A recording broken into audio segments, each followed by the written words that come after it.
What is up, Viking Nation, and welcome back to Viking Pregame here on Viking Sports Network. I'm your host, Colby Canales, and along with me is my co-host, Riley Caller, and it is the final week of the regular season, final district game, and it's a huge one here tonight. Yeah, last week, your Lago Vista Vikings took on the Navarro Panthers and took them down in a 24-14 victory in Navarro, and now only have one game to go on the season, and that is against the Wimberley Texans right here tonight. But before we get more in depth with that matchup tonight, we're going to bring you segments like Keys to Victory, where our very own Coach Ball will draw up the X's and the O's and tell us what it will take to beat the Texans tonight. We'll bring you Coach's Corner, where we'll highlight another athletic program here at Lago Vista High School and break down a little bit about what they do and how they do it.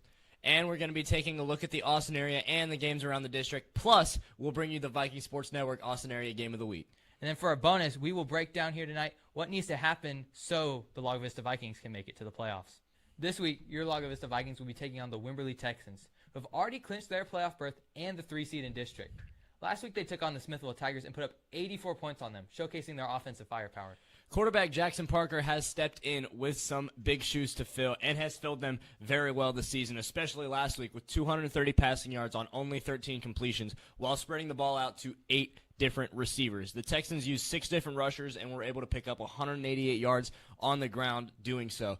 Wimberley's defense does force a lot of takeaways, so that will definitely be something your Vikings will have to limit as much as possible. But Wimberley's defense also has allowed more than 20 points in every game this season, which could be great for us considering that the Vikings have had some offensive firepower these last few weeks. Agreed. But for now, we're going to take it to Keys to Victory with Coach Baugh as he takes us a little more in depth on what we need to be looking for this week against the Texans.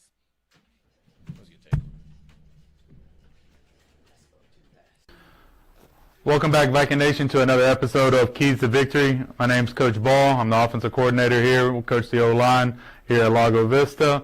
Also get the pleasure of being the guy in charge of our Lago Vista Viking broadcast crew. If you haven't been aware, that it's only a student-led, student-ran operation, completely done by the students. Jumbotron, streams, pregame. Everything they do it's student-led. I just get to sit back. I kind of carry equipment for them, sit back and let them kind of bring y'all the moments that matter here at Lago Vista, and they do a wonderful job. And if you have any constructive criticism, reach out to me, jball@lagovistaisc.net, or if you'd like to get involved and find a way to help and support these kids and everything that they do, maybe a sack lunch or two as we go to these out-of-town games so they can eat. But with that being said, here, Keys to Victory, we got a big game this week here at the Viking Stadium. We are taking on the Wimberley Texans for our chance to go to the playoffs. We win and Gonzalez loses, we're in, and so that's kind of, we've been in playoff mode for the last couple of weeks, and so that's kind of how we're approaching the game tonight. So as we go into it, Wimberley right here is going to be the team in the blue. We're going to scoot up a little bit here. They're a 3-man front. The guy in the middle of their defense, this guy right here, number 55, Cody Phillips, is a great player. He was a great player last year. Unfortunately, he did not graduate as a junior. We were really hoping that he would. He didn't, so we had to take care of him tonight. So offensive line, it's going to be imperative that we are able to keep him off of our quarterbacks and our running backs as we go into it. So Keys to Victory is negating 55 right there. For the first time in that we've gotten to it, our kids have continued to work in the offseason and prepare themselves to become better athletes, and we really feel like that our skill players on the outside are superior to theirs, and so that's kind of what we're looking for, is to try to get out in space. They do a great job of being a very solid, very talented team as far as being able to tackle well, doing things right. They're very well coached. The coaches at Wimberley do a great job. It's a new turnover, a new head coach, but it's really just a promotion from within, so they kind of do the same things. They tackle really well, and they get to the ball with great ferocity. And so we're going to have to try to negate that, try to outrun them, try to get in space, try to be a little bit faster than they are as we go through. Right here, this is them against Navarro. Their quarterback scrambles. Again, get into open space, try to get as much yardage as we can, as fast as we can, and try to kind of get our athleticism, try to take advantage of places that we can.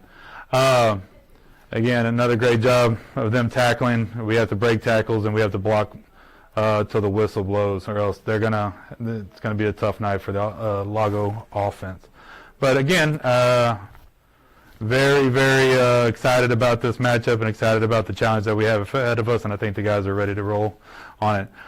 Defensively, they have their running back number 22. He's a load. He was a running back last year. He's very similar to Noah Rambula. He's very hard to bring down, very stocky guy as we go to. They have a pretty young O-line, so we're going to have to try to get off blocks and try to get them out in space and make tackles as best as we can. But again, if we are able to tackle and we don't line up improperly, our defense matches up really well with their offense, so we feel like, and so it should be tough sledding for the Texan offense as we go through. In the past, they've kind of hit us with a few different trick plays, so as long as we have good eyes, good communication, our guys are ready to roll. So glad you're here with the pregame for us. Hopefully we have a lot of people in the stands as we go through. Again, thank you for supporting us here at Viking Sports Network, watching us, being a part of it. We hope to continue to grow and give you a great product as we move forward and bringing you the moments that matter. And thanks for supporting the Vikes. Thanks, Coach Ball. We'll definitely be looking out for that right here on Viking Sports Network. Now let's take a look at the action across the area tonight. Our game of the week this week in the Austin area is Westlake versus Dripping Springs. Two top fives going at it with Dripping Springs fighting for a district championship. But also keep an eye out for Westlake left tackle, former Lago Vista offensive lineman Jackson Cook, as he'll have a tough test on the other side against them tonight. Yeah, and then for tonight in our district, Navarro has the bye week this week after losing to the Vikings 24-14, but still have a possible route to the playoffs, which we'll get to later. With Navarro off this week, the biggest game in our district is us versus Wimberley. But Gerald will be taking on Gonzales tonight at home, and the Apaches are also fighting for that last playoff spot. However, Gerald is fighting for the district championship tonight and just need a win to do so.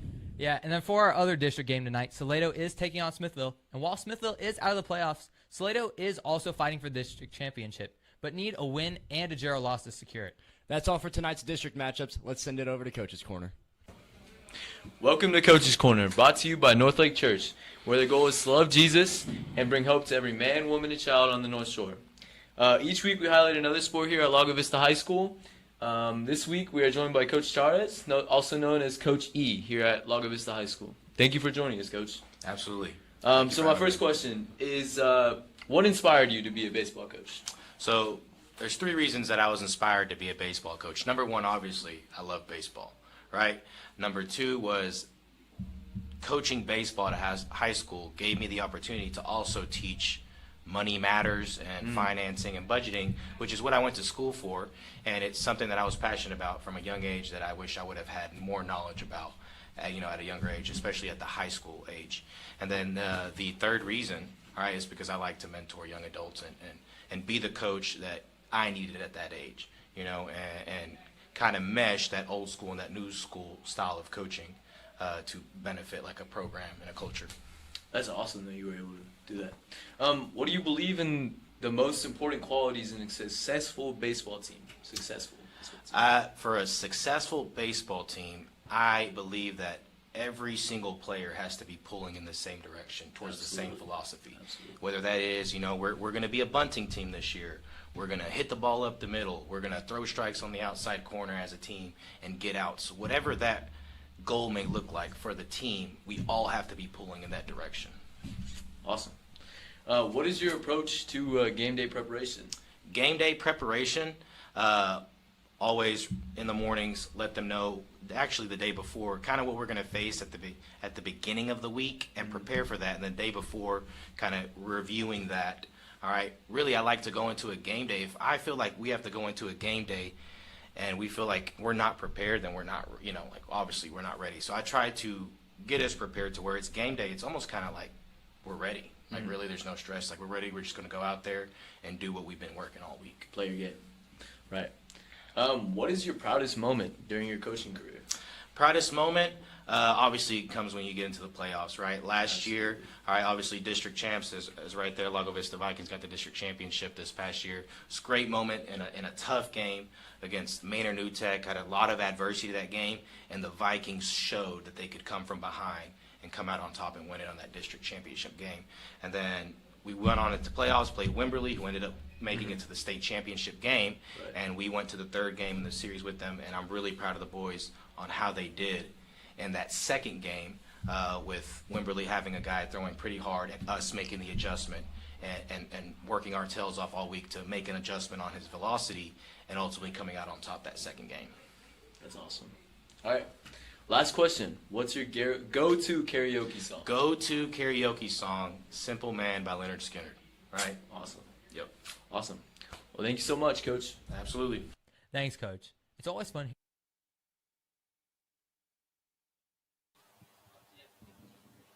Good evening, Viking Nation. Welcome to tonight's matchup between your Lago Vista Vikings and the Wimberley Texans. Lago Vista comes into tonight's game 5-4 in the year, 2-3 in district, a 2-game winning streak going in district after going 0-3, only losing those 3 games by a total of 15 points. Wimberley comes in tonight with a record of 6-3, 4-1 in district. Wimberley will get the ball first to start this game. We definitely have playoff implications in this game. Your Lago Vista Vikings need to win, and then we'll be watching, and we need Gonzalez to lose, and your Vikings will make the playoffs. What do you expect to see tonight, Colby? Man, I expect tonight to be an electric game. I mean, it's a must-win for your Vikings. Wimberley not resting their starters, even though they have they've already clinched that. Right? They've already clinched that 3 seed in the playoffs. But this is a very big game for your Vikings, and I expect a lot to happen tonight. All right, Zeke Moore's going to kick a short kickoff. The Vikings get down there immediately. Limit it to no return, where Wimberley will have the ball 1st and 10 from their own 35-yard line.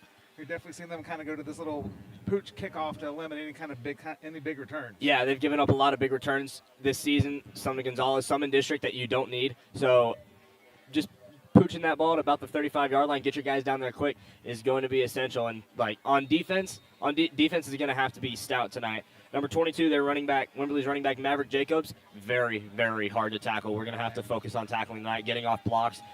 They have a young offensive line, so the defensive line could get off blocks. And they've hit us with trick plays in the past, so secondary's got to stay disciplined. All right, 1st and 10, everybody's going to hand the ball off the middle. Running back's going to take it straight up the middle, a little off the left-hand side for a gain of about 7 on 1st down. One good thing not to see this year is Cody Stover. I know he was definitely someone that we had a hard time dealing with over the past couple years, so good not to see him. But it looks like, as you said, there's a good running back that we're going to have to contend with. Yeah, he's been a starter for the last 3 years. He's been a starter for the last 3 years, eliminated us with a big game in the playoffs a few years ago and had a big game against us last year. They ran all over us last year, so that's going to be our biggest key tonight, prevent that. So quick pass out to the running back on the right-hand side. He's going to get it filled and gain about 10 yards for a 1st down, where it'll be 1st and 10, Wimberley from the Lago Vista 48-yard line. With the secondary having to stay disciplined, you're not going to see Cedric Griffin and Archer Houston crashing as much. Archer Houston and Cedric Griffin going to be staying back quite a bit. You're going to have to trust those linebackers and Xavier Ledette and Hudson Chester on the line. You're going to have to trust Garrison Houston, Aiden Vasquez at outside linebacker. You're going to have to rely on them to get off blocks and make tackles early. Snap back, pitch back to the running back, coming around the right side. Great play. There's like Garrison Houston on the tackle. Great job by Garrison Houston, not being fooled by the misdirection. Yeah, getting off the edge quick. I mean, that was a read option for the quarterback for Jackson Parker, and ultimately just a great read by Garrison Houston sneaking around that edge, getting the shoestring tackle out of it, and you got a loss of 1. It'll be key all night to limit them or get them in lost yardage situations after 1st down, make it 2nd and long. Torber's going to trip to the left, 1 to the right, snap back to the quarterback. He's going to look down. He's looking downfield. He's going to throw the ball deep. And that pass is going to be incomplete. Good job by Lago Vista, double coverage on that deep route. Yeah, nobody open. I mean, Cedric Griffin doing a good job, like we said, staying disciplined, keeping back there. Archer Houston on the other side, too. Nobody to throw to. Ultimately, that's what's going to win the game for us tonight. And Cedric Griffin's been one of those key defenders all year, right? Yes. Seems like he's been a man on a mission this year, right? Yeah, he's been everywhere. A headhunter all season. He's going to have to be a little more conservative with that tonight, considering Wimberley does like to open their playbook and empty it. But I wouldn't be surprised if you see a couple blitzes from him. Here, 3rd and 11, Lago Vista brings some early pressure. That ball's going to be intercepted by Brock Morton. Pass to the left side, tipped up in the air, and Brock Morton was there to make the play. Great start by the Viking defense. Yeah, not letting them get too far past midfield, and you got good field position to start. Send your offense out there, who has been electric in the last couple weeks. A lot of points against Smithville. Not as many against Navarro, but they stayed consistent. They stayed very efficient. And offensively, our biggest thing, Wimberley runs a 3-man front. You're going to have to stop big number 55, Coda Phillips, over there. He is he's hard to miss. He is very hard to miss. He's a big dude. He's very fast. you have to negate whatever he can do. They are very fast to the ball, and just break tackles. You got to break tackles, and you got to block till the whistle blows, because there is no way he's going to let up easy. So the Vikings will come out with 2 receivers to the right, 2 to the left. 1 back offset, Trip Henderson to the left. Brennan Brown's going to come in motion. Trip Henderson's going to run an option play. He's going to keep it, cut up field for a good gain of about 5 yards on first down. Yeah, Tripp really likes to run that read option, especially on offense and on first down. Just get those yards early. Know what you can run on second down. I mean, it's 2nd and 5 now. You can take a deep shot here. You can stay conservative, get that slant route in there, or you can just keep running the ball. I mean, you have options on 2nd and 5, and with those, the read option allows so many opportunities for Trip Henderson. Right. Snap back to Tripp. He's going to quick pass out to Cedric Griffin on the left side. Cedric makes the first man miss. And able to gain about 6 yards and get a first down. Yeah, and there's that little quick route that I was talking about. Yep. I mean, you can realize that Wimberley is playing soft coverage right now. You have so much space underneath for Cedric Griffin, and all he needs is 5 yards. Yep. I trust him completely to get that on his own. And 5 to 10 yards is just like an extended running play, right? All right, so it's going to bring up 1st and 10. Lago Vista the ball on their own 49-yard line. Snap back to Tripp. He's going to hand it off to Devin Parsons. He's going to take it around the right-hand side, find a little bit of room. He's going to get around the corner and cut it up where he's pushed out of bounds at the 35-yard line. Looks like we might have a holding. We have a flag on the play. Looks like we might have a holding on the edge. Yeah, it was closer to the sideline. Yeah. It was a takedown. We're going to get those any day.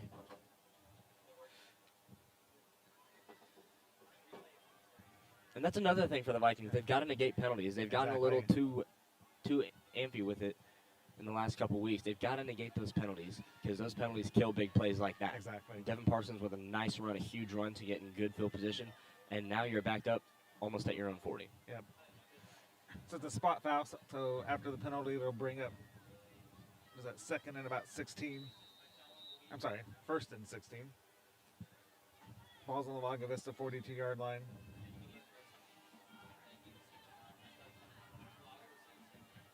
Lago's going to come out with 2 receivers to the right, 2 to the left. Devin Parsons going to be offset to the left of Trip Henderson. Snap back. Wimberley brings a blitz. Quick pass out to Cedric Griffin. He's going to make 1 man miss. Cut it upfield. Looks like the ball came loose. Calling him down. Yeah, he looked like he was down. Yep, it did look like he was down. Another great play with Trip Henderson and Cedric Griffin getting the ball out quick. That's what Trip loves to do. He loves to get the ball out quick. You don't want to give him time to be sacked, especially with Cody Phillips over there. Exactly. And Wimberley was bringing a blitz on that one, so a good play call to neutralize the blitz. And the more you can kind of call those, it'll help slow down the blitz further in the game with those kind of short pass routes. All right, so after that gain, it'll bring 2nd 9 from midfield. Tripp's going to take the snap. He's going to roll out to the right side, where he's going to keep it himself and run it up toward the sideline for a good gain of about 14 yards and a first down. Yeah, design quarterback run to the right side. You got 3 receivers over there blocking for you, and our receivers are very good at blocking. Trusting those receivers to get those blocks down, you get a lot of open space, and Tripp is very good on his feet. And Tripp, like a lot of this offense, definitely has some good speed, right? Able to get that corner, and he's very effective in running the ball. So it's going to bring up 1st and 10 from the Wimberley 35-yard line. Tripp's going to take the snap. He's going to look to the left side. He's going to throw the ball deep to Brock Morton. The pass is going to be just a little bit long and incomplete. We'll bring up 2nd and 10. Definitely a good start so far for the offense. Yeah, offensively and defensively, forcing a turnover on the first drive. Wimberley loves to score on the first drive, so just getting that turnover, preventing them from scoring on the first drive, this just takes away a lot of momentum for Wimberley, because they love to score on the first drive. They win multiple games off of it. And good to get off to a fast start, right? Get that momentum early and kind of set the tone for the game. Mm-hmm. Especially against a team like Wimberley, where, they've definitely given us some battles over the year. It'd be good to get out. Yeah. All right, snap. Back to Tripp. Quick handoff up the middle. Devin Parsons will get a short gain of about 1 yard. Try to send Brennan Brown in that orbit motion behind Trip Henderson and Devin Parsons, just to get some linebackers, get some safeties to follow him, recognize man coverage there. Fortunately, nobody for Wimberley's defense really followed him. No. Just allowed for a lot more tacklers in the middle. So that's going to bring up 3rd and 9 for Lago Vista from the Wimberley 34-yard line. We're going to come out with 2 receivers to the right, 2 to the left. Devin Parsons is going to be offset to the right of Trip Henderson. Brennan Brown's going go in motion, snap back. Tripp's going to throw a quick pass over the middle to Brock Morton, who's going to take it up the right side and gain about 10 yards. Will be good enough for a first down. Good job by Tripp Henderson finding Brock Morton on that little shallow crossing route as the blitz was coming in. Yeah, and a good read by Tripp, reading that the defensive line got to you quick. There was no blocking up front. He had a deep route to Brendan Brown wide open, but throwing that off your back foot is what causes those interceptions. That underneath route to Brock Morton, he's fast. He's going to find space, and he'll find the end zone eventually. And Brock's the guy you want to catch on those because all season long, the first guy rarely brings him down. Yeah. All right, Tripp's going to take the snap. He's going to get a quick pass out to the left side to Cedric Griffin. He's going to make a couple guys miss. He's going to keep driving his legs. He's able to get about 5 or 6 yards after contact where he's finally tackled down at the Wimberley 15-yard line. That's good enough for a first down. Again, just getting the ball out quick. Yep. That's what the And as you Vikings said thrive earlier, on. just a little 5-yard passes to Cedric Griffin, not a bad idea. No. With that 6'4" frame, he's going to be hard to bring down. Yeah. So it brings up 1st and 10 from the 15. Tripp's going to take the snap. He's going to fake the handoff. He's going to throw it deep in the corner of the end zone to Brendan Brown, and that pass is going to be intercepted by Wimberley. Brendan Brown running in corner out the right side of the end zone. That pass was just a little bit underthrown. Man, as a quarterback, you cannot miss that throw there. I mean, back corner to the end zone, you've got to pretty much launch it. It's got to be to the sideline. You want to miss where only your receiver is able to dive and catch it. And even if he's out of bounds, you live to see another down. Underthrowing that type of route is going to get picked off every time. As we said in previous games, that's going to be one of the keys for the game for Lago Vista, limit turnovers. Yes. And their 3 district losses, that was the key in all 3 of their losses, right? Lago Vista, I think, is probably one of the best teams in this district if they can minimize the turnovers. 100%. And that's what, like you said, that's what most of our losses have been caused by. Turnovers. And that's what's killed us this year. It wasn't what killed us last year. Last year was penalties. Last year was penalties. So on first down, Wimberley's going to hand the ball up on the left-hand side. There's Maverick Jacobs again. Very hard to tackle. Extremely hard to tackle. Does not go down easy. It's going to take a few guys to bring him down. He's able to gain about 11 yards on first down, bring up 1st and 10 for Wimberley from their own 31-yard line. Quarterback's going to roll out to his right-hand side. He's looking downfield. He's going to keep it. He's going to get hit hard at about the 35-yard line after a pickup of about 4. Didn't slide early enough. No, he didn't. If you're a quarterback, you got to either commit or not commit. Yeah. Otherwise, you're going to get hurt if you put yourself in no man's land. And Jackson Parker had some big shoes to fill with Cody Stover, and he has filled them extremely well this season. He is the last guy that Wimberley wants to get hurt right now. Yep. Right, so it's going to bring up 2nd and 5. Snap back, going to take a shot downfield. Pass is going to be long and incomplete.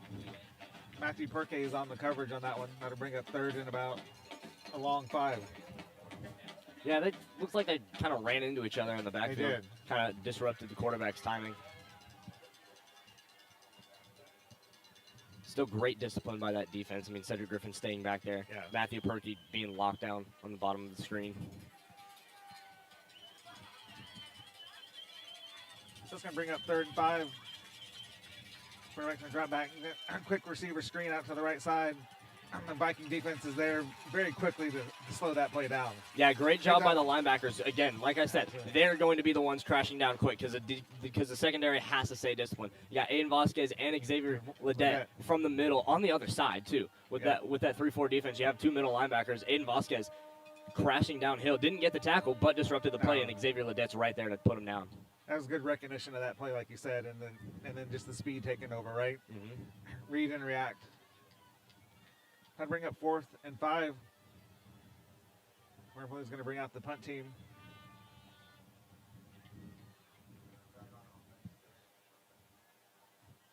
Archer Houston's going to be deep for Lago Vista. Kick is up. Archer Houston's going to field the ball at the 24-yard line. Take it up the sideline where he's finally pushed out of bounds. Around the Lago Vista 35-yard line where it'll be 1st and 10. Good job by the Lago Vista defense getting 2 stops on the first 2 possessions. Because as you mentioned, Wimberley's definitely been putting up points each game. Yeah, they definitely have, but they've also been giving up points each game. True. That's ultimately going to be like every game, whoever scores the most is going to win. Exactly. So that's what it's going to come down to here tonight, always. And a good start for Lago Vista on offense on that first drive.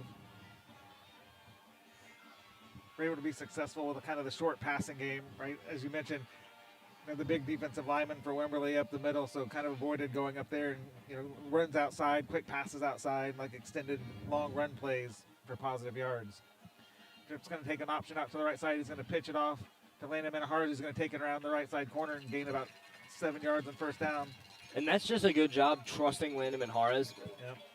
to get around the corner fast. I mean, all the running backs for Lago Vista, very fast. They can get around blocks. They can get around the corners, get to the sideline quick, force people to get there with them, and you have good blocking receivers on the outside. And Matthew Perky with a good block up there. Definitely good trust in that one, right? Senior night, so you got 2 seniors in that play. We've played a lot of football. Trip's going to get a quick pass out to the left side to Brennan Brown. He's going to take it out to the left side, cut it upfield. He's going to get tackled at about the 48-yard line. There's a flag on the play. Another 2 good blocks by receivers on this bottom Exactly. side. I'm going to be trusting that a lot more. Wait to see what the flag on the play is for.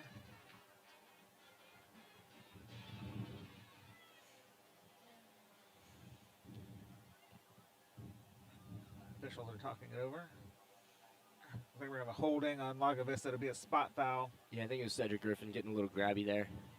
So take it back 10 yards from the spot of the foul. So that'll bring the ball back to the Lago Vista 37-yard line. We'll make it 2nd and 8. Definitely over the last few weeks, Lago Vista has definitely kind of leaned into this short passing game. Yeah, I mean they've it had has to. worked, They've right? had to. Exactly. Trip Henderson is great when he gets the ball out of his hands quick, trusting his receivers and trusting his running backs to get upfield. They're all fast. They can all find space. Just trust them, and you'll get yards. You'll get your first downs, and then you'll end up with your touchdowns. It's going to be 2nd and 8. Snap back to Trip. He's going to hand it off to Landon Minahars right up the middle. He finds some good running room up the middle. Cuts it out to the left-hand side where he's tackled right around the Lago Vista 48-yard line. That's good enough for a first down. Yeah, again, there's that reverse orbit motion. You had Brennan Brown on motion and then sneaking behind the quarterback and the running back, just bringing linebackers away from the point of attack. Just get guys away from the point of attack. Lago Vista loves to do that. Send guys in motion, getting their guys to the point of attack and getting the ball out quick. And with that successful short passing game, that just gives them a whole lot to think about. Got a reverse up the right side to Brock Morton. He's going to cut it upfield and able to gain about 4 yards. You got to expand on that a little bit. When you're successful with that short passing game and the option play off the right side, you put all that motion going on and then just run it up the middle. It gives the defense a lot to think about. Yeah, it really does. So after that first down play, it's going to bring up about probably about 2nd and 6 for Lago Vista. They're going to come out with 1 receiver to the right. We got Trips to the left. Snap back to Trip. He's going to look to the left side. Quick pass out to Brock Morton. Just a little bit wide. Goes incomplete. A little bit out of reach. I mean, Brock is an Brock athlete. was He can wide make open. that catch, but Yeah, just a little wide. I mean, and if he does make that catch, he's got room. He's got tons green. of room with that one. And as you said earlier, this defense is definitely playing not to give up the big play, right? They're willing to let you take those underneath passes, just try not to give up anything deep.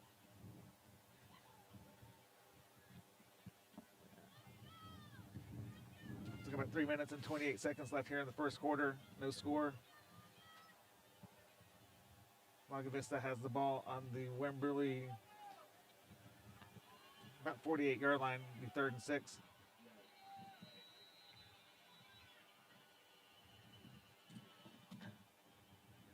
Looks like we have a timeout on the field.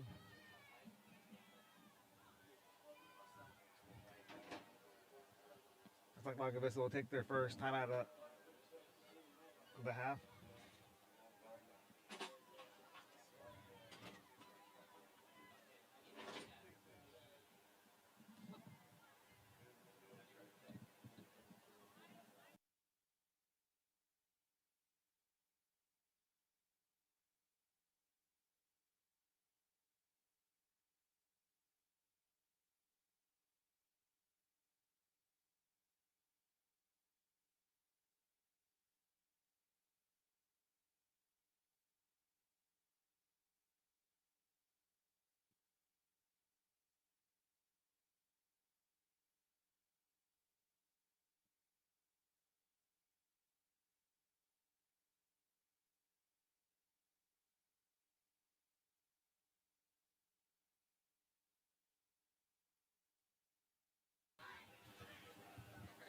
All right, after that timeout, Lago Vista comes back out on the field. It's going to be 3rd and a long 5 for the Vikings.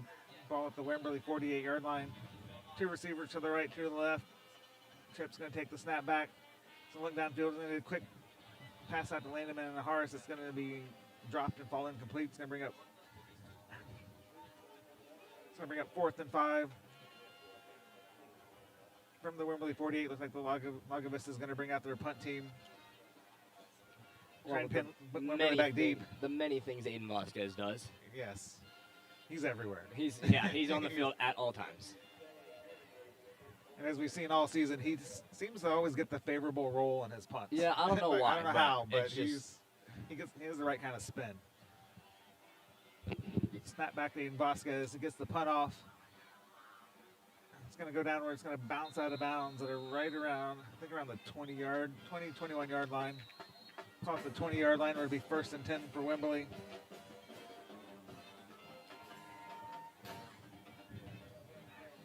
So each team's had 2 possessions so far with no points. We got 3 minutes and 18 seconds left here in the first quarter. Wimberley will have the ball 1st and 10 from their own 20-yard line.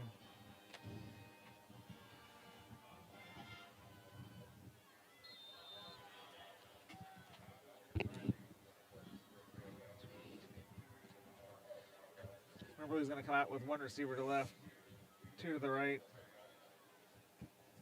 Receiver's going to come in motion, snap back, and have a handoff and a run around the left-hand side. You have a great play by Cedric Griffin coming in from a safety spot to make an attack on the background. Great job by Cedric Griffin with his eyes in the backfield. Yep. Can't get caught there too much, No. but when you read the run like that and you see those blocks get put down on the outside, you got to crash, and he makes a great play. Keep him at the line. And coming back from that off safety spot as well to come all the way across the field. Great speed. So that'd be no gain on 1st down. Let it bring up 2nd and 10 for Wimberley from their own 20-yard line. Gonna have trips to the left, 1 to the right. Gonna get a quick pass out to the left-hand side. It's gonna be incomplete. Pass thrown behind the receiver. On that pass, that's not gonna bring up 3rd and 10 for the Wimberley Texans. Wimberley's offense just can't seem to click right now. They can't No, they're find just anything. off. Dropping passes, one that led to an interception. Yeah, that leads to a 3rd and long. So Wimberley's going to come out in the same formation as last play. They're going to have trips to the left, 1 receiver to the right, running back offset to the left. Snap back, quarterback's looking to the right-hand side. He's going to throw the ball deep downfield. Pass is going to be incomplete. Cedric Griffin able to get a hand on it. Jackson Parker's overthrown his receivers a lot today. Yeah, he has. As you said, their timing is just off. Yeah, they so just far in can't this figure game. something out, and eventually they will. So that'll bring up 4th and 10. Wimberley's going to going to bring their punt team out. Archer Houston's going to be deep. He's standing right around the Lago Vista 42-yard line.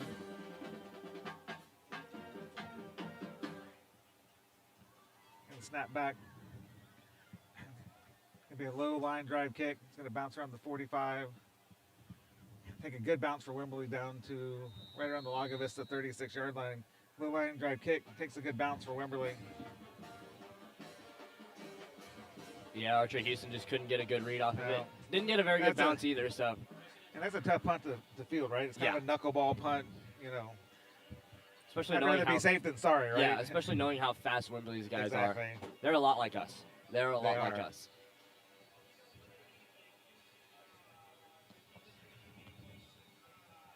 So we got 2 minutes, 20 seconds left here in the first quarter. Lago Vista has the ball 1st and 10 from their own 36-yard line. Brock Morton's going to go in motion. Tripp's going to hand the ball off the middle. Big room for Devin Parsons. He's going to cut it up to the left side. Where he'll be taken down by Dylan Carr right around the Wimberley 48-yard line. Good run by Lago Vista there in second down. Tripp Henderson is lucky that he did not pitch that. They love to run that pitch play off of that motion. They do. Cody Phillips got back there fast and just allowed some room for Devin Parsons to burst upfield. So bring up 1st and 10 from the 49. Tripp's going to take the snap back. False and start. we're going to have a false start on Lago Vista.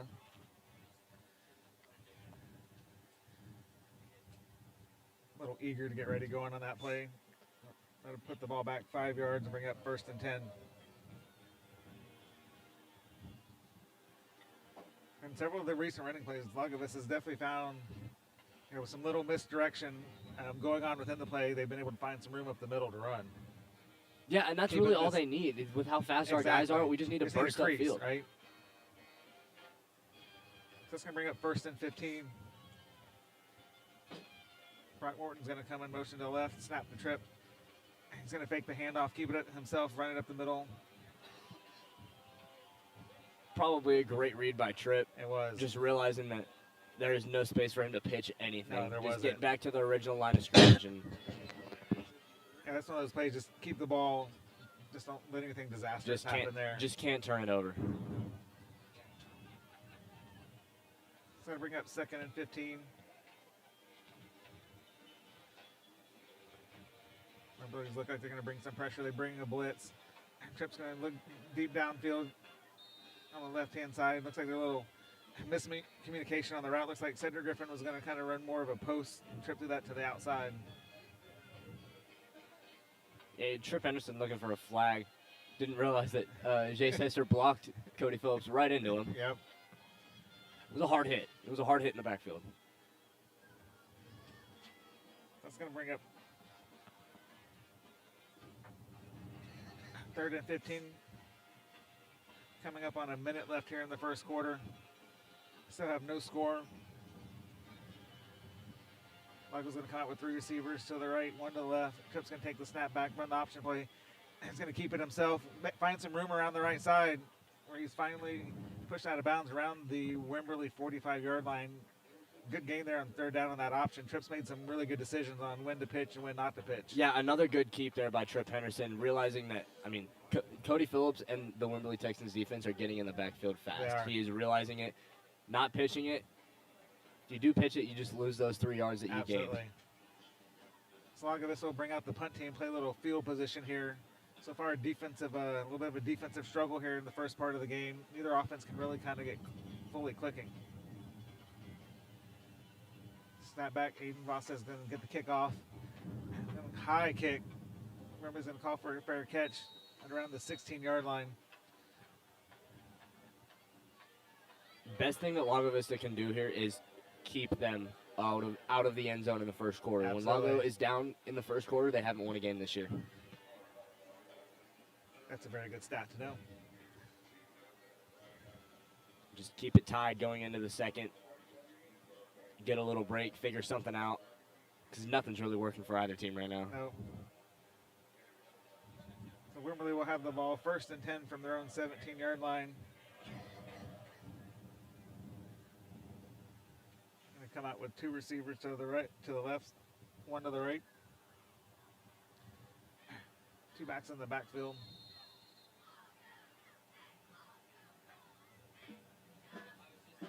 Got a receiver come in motion. Snap back, handoff up the left-hand side.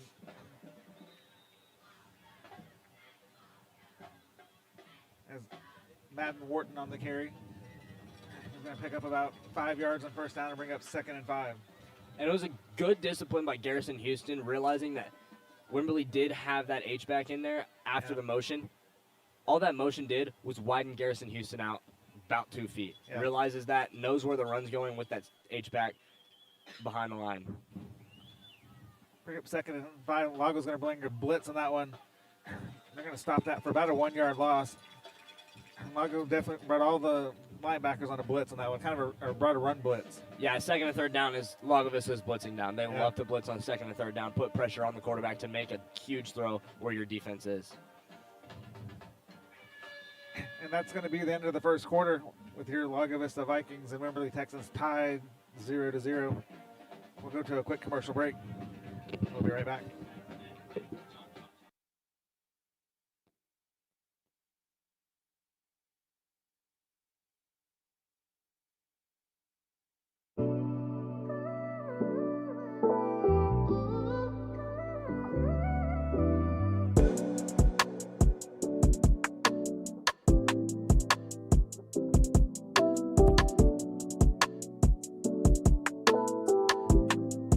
Purchase your track today.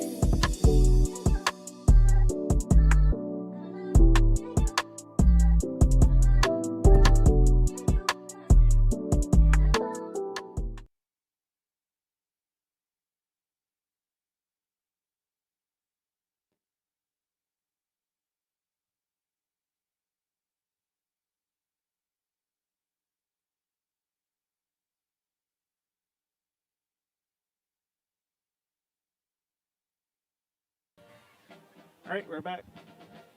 Getting ready to start the second quarter. Wimberley's going to start the second quarter with a 3rd and 5 from their own 22-yard line.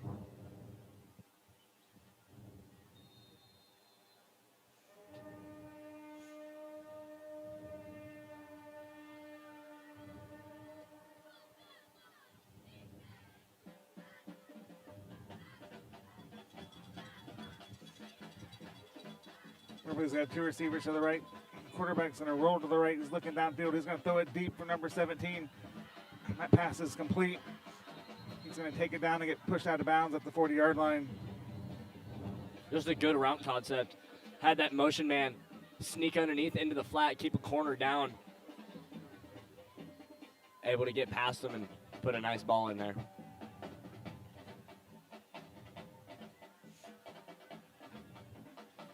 Bring up 1st and 10 from the 40-yard line. Got a handoff.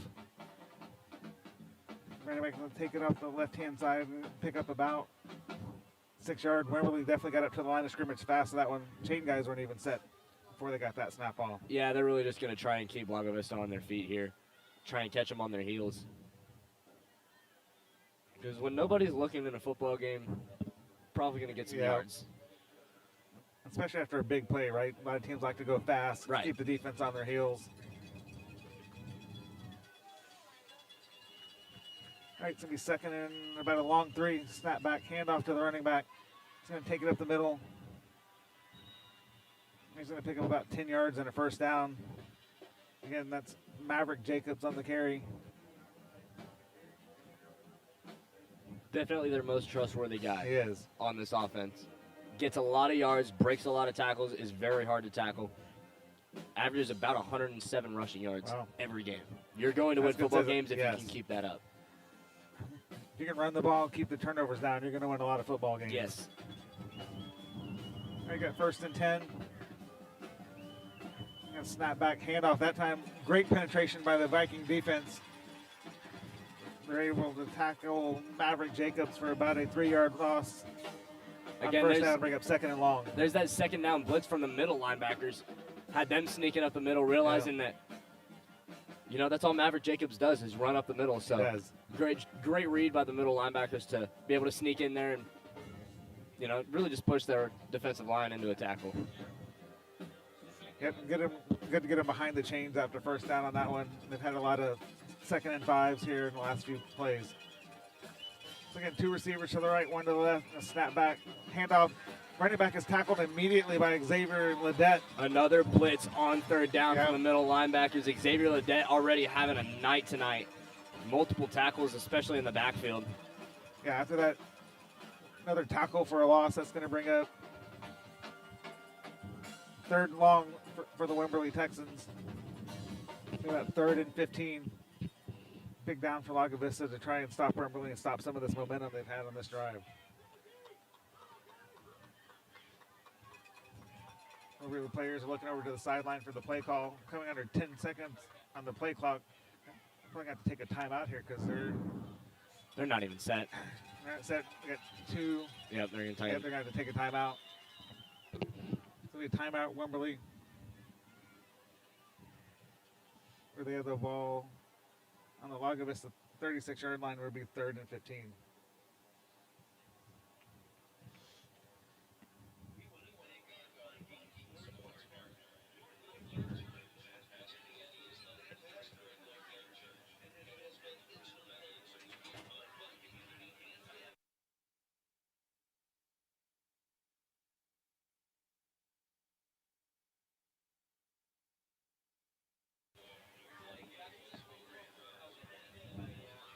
So far, a bit of a defensive struggle. Kind of reminds me of the first game of the year with Barnett.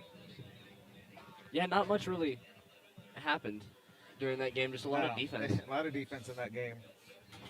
Lago definitely in the second half of the season has definitely got the offense rolling in the second half of the season. Primarily, like you mentioned earlier, kind of the sweeps and misdirection plays on the running and the short passing game has definitely served Lago well here in the second half of the season. Yeah, just those quick plays that get the ball out of Trip Henderson's hands fast. All right, so everybody's going to come out, 1 receiver to the right, 2 to the left. Snap back. Quarterback's got a lot of time in the backfield. Can't find anyone open. He's going to finally tuck the ball down and run. Going to find some room on the left-hand side. Finally run out of bounds at about the 12-yard line. Good read by Jackson Parker. He had one receiver on this far side, and he was in the end zone. Those other three were just taking the defense away from him, they had some great blocking up front. Just allowed him a lot of space. Yeah, he had a lot of space on that left-hand side. He's able to pick up about 17 yards and a first down. That'll put the ball 1st and 10 from the Lago Vista 14-yard. I'm sorry. Yeah, about the 13-yard line. 2 receivers to the right, 1 to the left. Receiver's going to come in motion.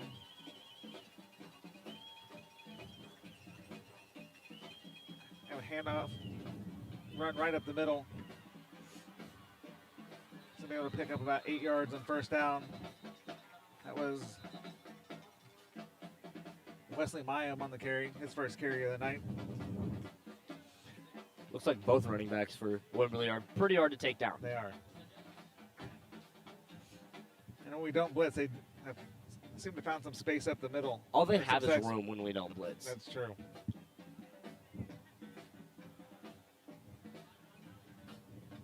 Let's bring up 2nd and 3. Ball on the Lago Vista, about 6-yard line. Got 3 backs in the backfield. Gonna hand it off up the middle. Maverick Jacobs going to be able to carry it for about a 3-yard gain. That'll bring up 1st and goal for Wimberley from the Lago Vista 3-yard line. First down in the red zone for either team tonight. Just shows how much of a defensive battle tonight's going to be. And we're coming up on about 8 minutes left here in the second quarter. Wimberley's going to have 1 receiver. We're going to have 3 backs in the backfield.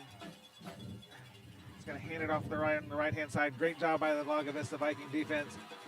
Able to string that play out to the sideline, push Maverick Jacobs out of bounds, and no gain on first down. Yeah, and a good job by Archer Houston from that safety position. He doesn't have a whole lot of room to work with, so knowing that he's able to get downfield quickly and make a tackle on the edge and force him out of bounds. And I'd almost expect Lago to come maybe with a couple run blitzes here because the field's a lot more compressed for any kind of pass plays. You have a little more opportunity to be aggressive. Yeah. Snap back, handoff up the middle. Lago Vista is able to hold him to 1-yard line. Definitely a tough runner. He's able to put his head down and gain a yard out of pretty much nothing. Yeah, and a great job by Garrison Houston this time on the outside, at outside linebacker, blitzing downhill, taking that block away, so you have so much room up the middle for your linebackers to crash downhill. So that's not going to bring up a big 3rd down and goal for Wimberley. They have the ball at the Lago Vista 2-yard line. Got 7 minutes left here in the second quarter. Got 3 backs in the backfield surrounding the quarterback. Lago's going to bring a blitz up the middle. Handoff. And that's going to be a touchdown for Wimberley. It was a good job by Maverick Jacobs. Lago Vista brought the blitz, had some pressure. He was able to step around it, find a little crease, and take it in for a touchdown. The hardest thing for Lago Vista tonight is going to be limiting that man right there. Absolutely. Limiting Maverick Jacobs to the least amount of yards as he can. I mean, like that I play said, was a good example of it, right? Because Lago brought the blitz, got some pressure, but he was just able to make some people miss. Yeah. And get in the end zone. And like you said earlier, very tough to tackle. So after the extra point, Wimberley takes a 7-0 lead. We have about 6 minutes and 52 seconds left here in the second quarter.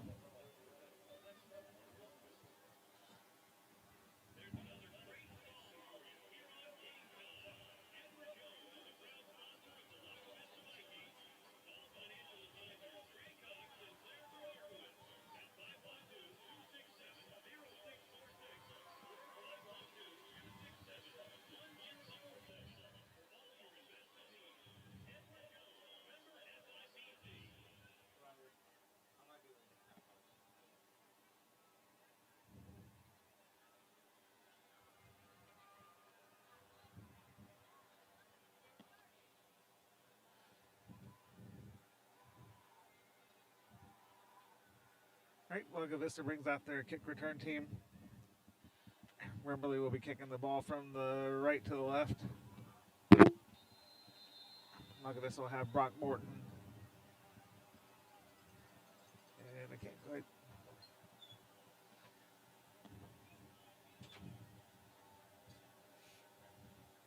the other number. Wimberley's getting ready to kick off. We're going to kick it deeper. It's going to be fielded by Brock Morton at about the 12-yard line. He's going to take it around the right-hand side, try and get to the edge. He's able to get the corner where he's pushed out of bounds at the 22-yard line. We're to be 1st and 10 for Lago Vista. Yeah, I mean, going back to what I said about Wimberley being a lot like us, they get down there quick, They especially do. on special teams. Did not allow a big return from Brock Morton. He had to dance around quite a bit, had to find the edge. No room for him to go. Nope. Yeah, definitely a lot of speed on the field in this game between both teams. So then I bring up 1st and 10 for Lago Vista. They'll have the ball at their own, let's call it 23-yard line. Lago Vista will come out with 3 receivers to the right. I'm sorry, 3 receivers to the left, 1 to the right. And 1 running back offsetted trip. He's going to fake the handoff. He's going to throw it to the left-hand side. He's going to find Brock Morton. He's going to take it out to the left-hand side where he's going to pick up about 11 yards and a 1st down.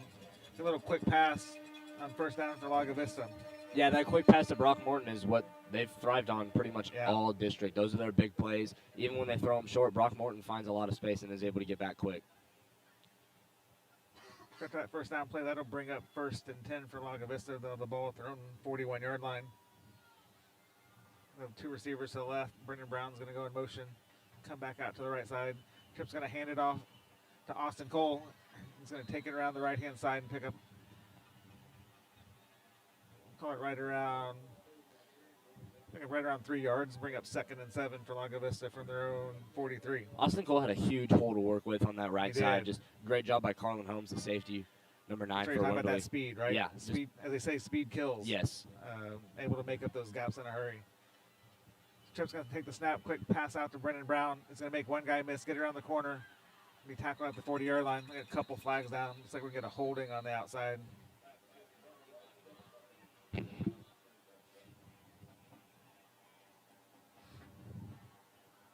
wait for the official word from the officials.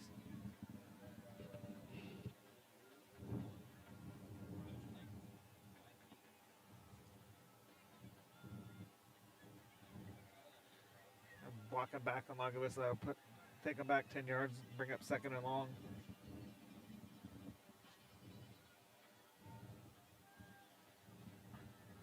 Set the penalty to move the ball back to the Lago Vista 28-yard line.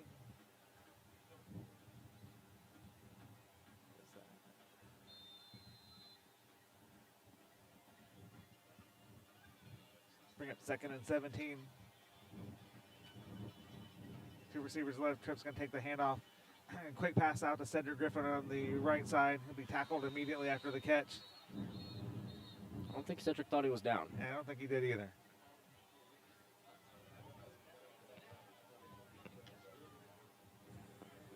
After that 2nd down play, that'll bring up about 3rd and 13.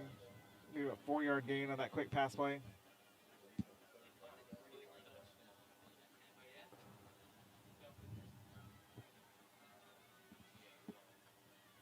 Coming up on 5 minutes left here in the 2nd quarter.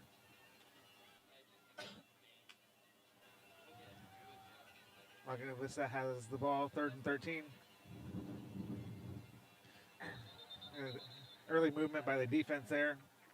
And the offsides with contact and have a neutral zone infraction. Looks like Lago Vista will get a free 5 yards, make this 3rd down a little bit shorter, make it about 3rd and 8 after the penalties walked off.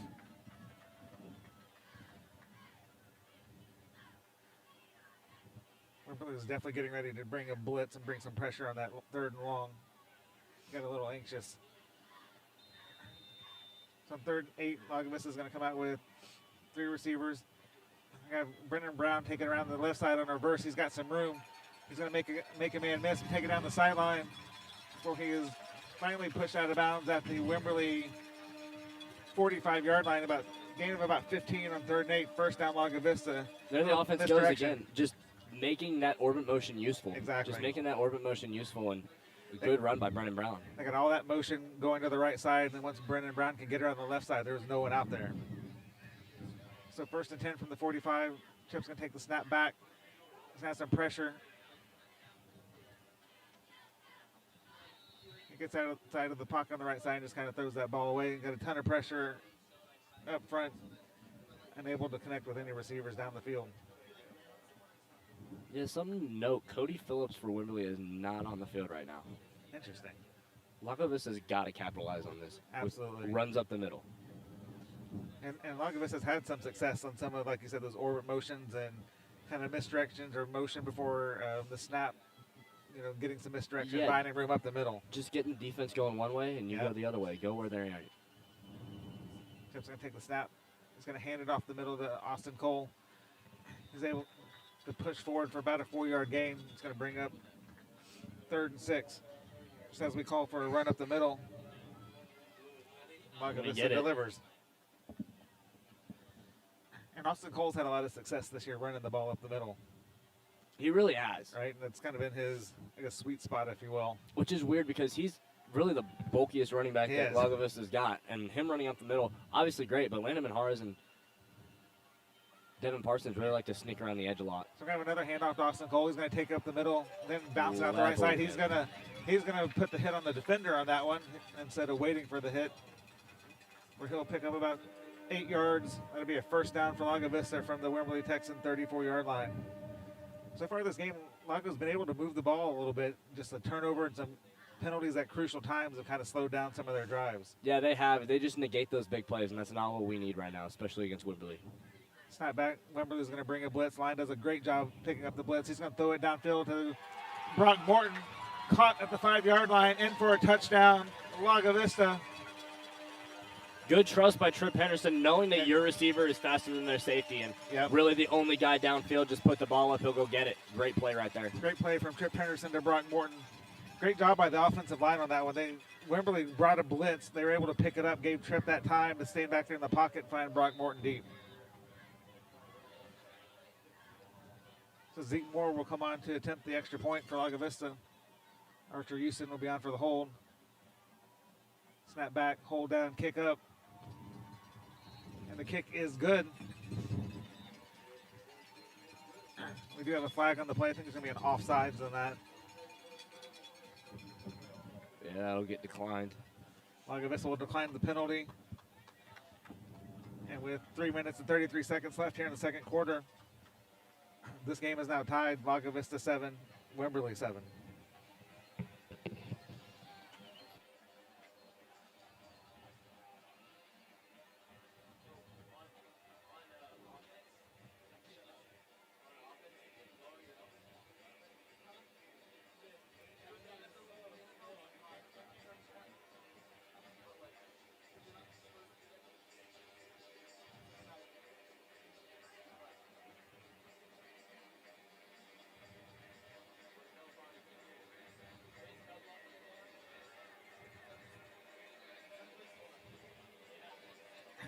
I guess quick score update for everyone out there. It currently is Gonzalez 14, Wimberley 14. I'm sorry. Yeah, sorry. Gonzalez and Gerald tied at 14. Definitely pulling for Gerald in that game. We need a win here in this game, and we need a loss by Gonzalez to make the playoffs. Zeke Moore is going to go with a quick pooch kick. It's going to be fair caught by Wimberley at about the 31-yard line.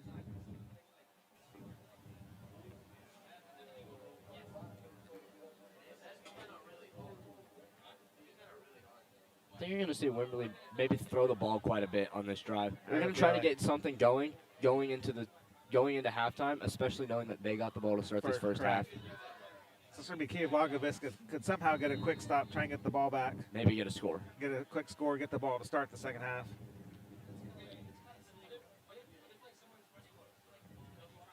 In that last drive by Wimberley, they've been off most of the game on the passing game, but they were able to hit a really good timing route on the right-hand side last time. So Wimberley's going to come out with 3 trips to the right, 1 receiver to the left. And snap back and fake the handoff. He's going to look to the right-hand side, quick pass. Good RPO there, finding a lot of space up the middle in between those linebackers. Had that bubble screen on the outside, get that outside linebacker to, just peek out a little bit, make him commit to that, and you have a lot of room for that slant route up the middle. So to bring up 1st and 10 for Wimberley from the Lago Vista 49-yard line. Again, trips to the right, single receiver to left, snap back. Going to hand it off this time. Good job by the Viking defense to limit that to 1 yard gain. They were definitely ready for that play. Maverick Jones on the carry. Going to come up a little slow.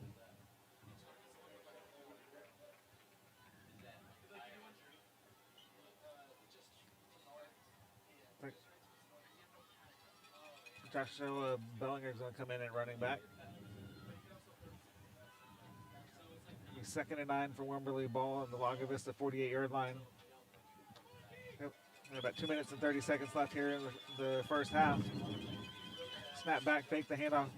He's going to throw that in route again like he did on the first play of the series. It's going to be caught. About a 15-yard gain and a first down. Yeah, if I were them, I'd be trusting that a lot. I would as I'd well. be trusting that RPO a lot. Just get those linebackers away from up the middle. Have some room for that slant route. And if there's no room up the middle, you have that bubble screen to go to. Yep. With some blocks on the outside. So normally we have the ball first and 10 from the 34-yard line. Snap going to hand the ball off. Running back's going to take it up the left-hand side. He'll get tackled, but he'll gain about 8 yards on first down. And with that, we've come to the 2-minute timeout.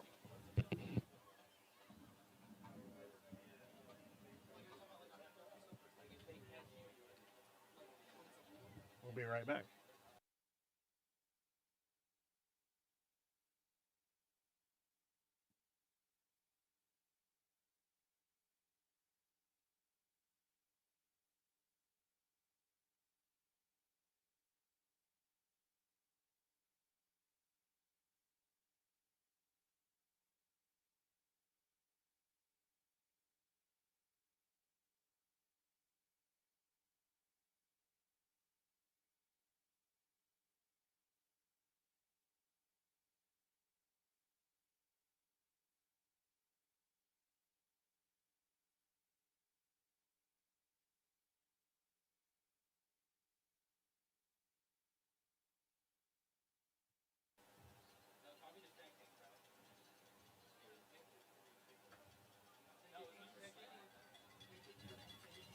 All right, Wimberley's back out on the field. We're going to have a 2nd and 2. We got 2 minutes left here in the first half. Wimberley has the ball on the Lago Vista 36-yard line. Going to snap back and have a quick handoff off the left-hand side. Lago Vista defense is ready for that running play. They're going to hold it to about a 1 yard gain. It's going to bring up 3rd and 1. Would not be surprised to see a run blitz here. No, absolutely not. You're going to see a blitz from Lago Vista most likely. Depends on which linebacker it is. Yeah, I would definitely expect them to bring a run blitz on this one. If Archer Houston rolling down. It's like Wimberley. They got trips on that right side. They're going to have to play man-to-man over there. Yep, they're going to come out with trips to the right, one receiver to the left, running back offset to the left. Have a quick handoff up the middle. Normally found a little space on the left-hand side. Timeout taken by Wimberley. Wimberley's going to take a timeout after that first down run. About a minute 16 left here in the second quarter.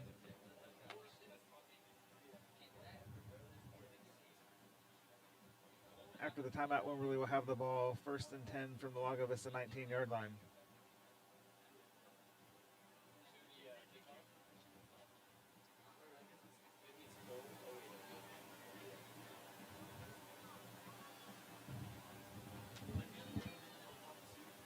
It's a big key set of downs coming up for Lago Vista. Ball game's currently tied 7-7, right around a minute left here in the first quarter. Biggest thing right now is prevent a score. Yes. Prevent a score. I mean, giving up a field goal limits it, but try not to give up a score. Exactly. There is honestly very little time left. We still do have 3 timeouts, which is good. And last thing you want to do is give up. You played a great defensive first half. Last thing you'd like to do is give up a late score here at the end of this first half and be down 14-7. All right, so it'll be 1st and 10 for Wimberley on the Lago Vista 19-yard line. Trips to the right. Quarterback's going to roll to the right. He's looking downfield. Great coverage by Lago Vista Viking defense downfield. Quarterback had nowhere to go with the ball, just rolled to the right, threw it out of bounds. And nobody over there for him. Bring up 2nd and 10. Looks like we have an injured Wimberley player on the right-hand side of the field.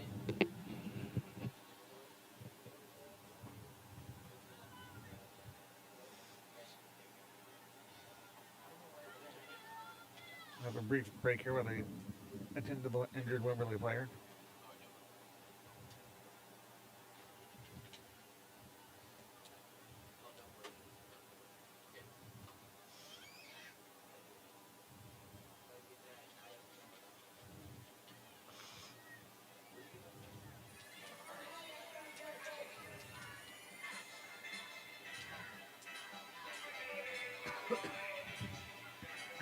Quick score update for everyone. It is still 14-14. Gerald and Gonzalez are tied in the second quarter.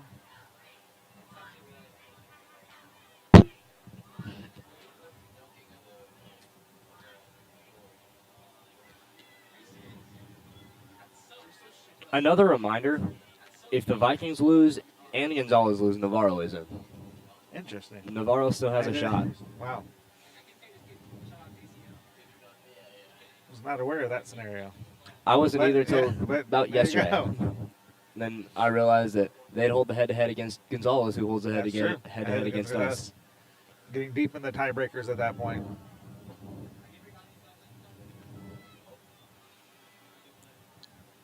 But we're hoping that doesn't happen. We're hoping Vikings will pull out a victory here. Again, big 2nd and 10 coming up. Got a minute, 9 seconds left. Wimberley has the ball on the Lago Vista 19-yard line.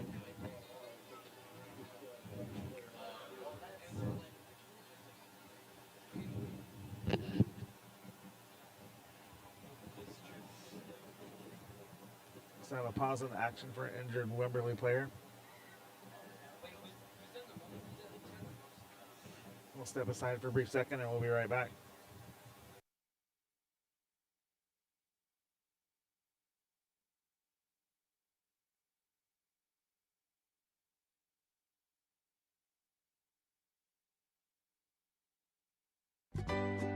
Do you need blinds or shades for your home or business, but you don't know where to start?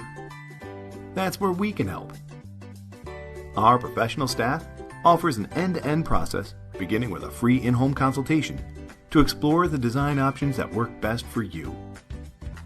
We take precise measurements of each window for a guaranteed, customized fit. Our name brand products, along with our manufacturer's limited lifetime warranty, offer quality you can trust.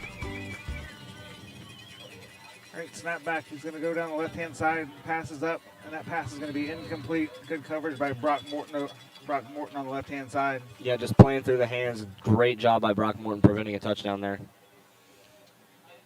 So that'll now bring up 3rd and 10 for Wimberley. Again, they have the ball on the 19-yard line.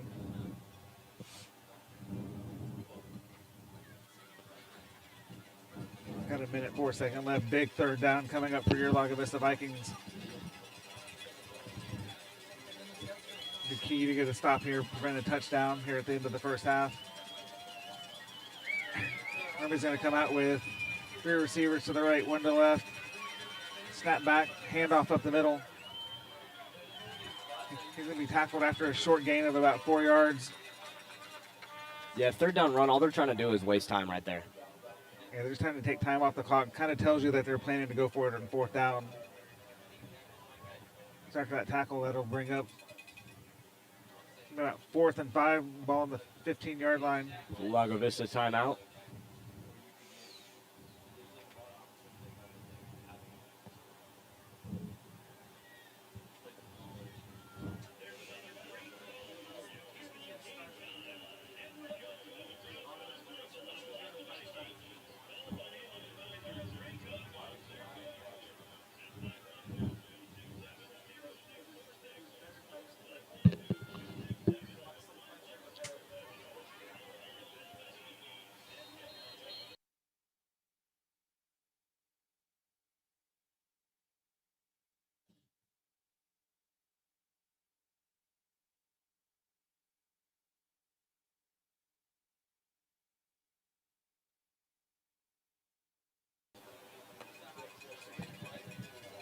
All right, after the timeout, Wimberley's offense comes back on the field. Looks like Wimberley is going to attempt a field goal here on 4th and 5. Doesn't surprise me. They're going to try to get points before this half. Yeah. It's going to be about a 32-yard field goal attempt. So we got Bo Holman on for the field goal. Snap down. The kick is up. And the kick is good for Wimberley. 32-yard field goal from Bo Holman gives Wimberley a 10-7 lead with 48 seconds left to go. You're going to see Lago Vista throw the ball a lot right now. Yep. It could come to haunt us because Tripp's probably going to try and take that deep one. He is. Otherwise, just, take those short ones, get those yards, get guys to the sideline. It's going to be key to see if we can get a good kickoff return. Get the ball close to the 40, maybe 40-yard line midfield and give yourself a shot. It's like if you can get to midfield, especially with Cedric Griffin, when you have a 6'4 receiver. Throw it up to him. Throw it up to him. Let's see what happens.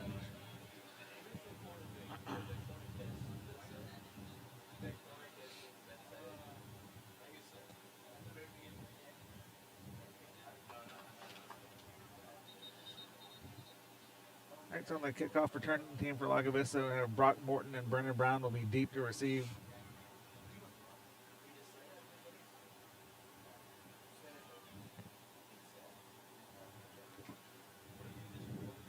Will Holman, who just made the 32-yard field goal for Wimberley, will be out to kick it off.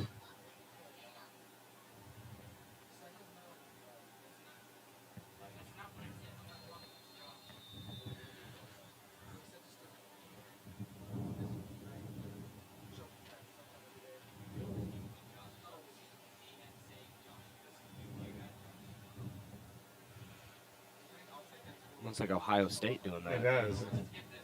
See that all the time.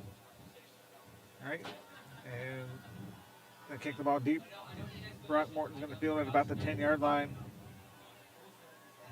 He's going to make the first guy miss. He's going to try and get it out to the outside. He's going to find no room. Great kick coverage by Wimberley on that one. Yeah, really nowhere for Brock Morton to go. Just, again, good coverage from Wimberley. They're fast. They get down speed. quick. They had a guy just run straight down the middle who made it difficult for Brock. So after that return, it's going to bring up 1st and 10 for Lago Vista from their own 21-yard line. Got one timeout left. You have one timeout left. You got 40 seconds. Get your guys to the sideline. Find space. Probably going to see Wimberley. Be smart with the ball. Last thing you want to do is get a turnover here and give Wimberley a chance for something quick here at the end. Yeah, Cedric Griffin is extremely close to the sideline right now. Is. They're going to play edge defense for Wimberley. They're not going to let anything get to the sideline because they want the lead going into the second half. They got a safety shading over Cedric Griffin there on the left side. Tripp's going to take the snap back. And a quick pass to Brock Morton over the middle. He's going to run it and get out of bounds. He's going to run out for a short gain to the 26-yard line, gain of about 4 on first down. Not a huge gain. Probably going to have to see a couple shots here. Yep. Just to get downfield. Not much time left and only one timeout. You're going to see a couple shots. 35 seconds left, only one timeout. Look at this is with Trips to the left, one receiver to the right. Snap back to Tripp. He's going to throw it down. Throws it down the middle of the field to Matthew Perking. Had some space. Looks like he just didn't see the ball. Yeah, almost a good throw. I think it was tipped. And then like goes right into Matthew Perky's face mask.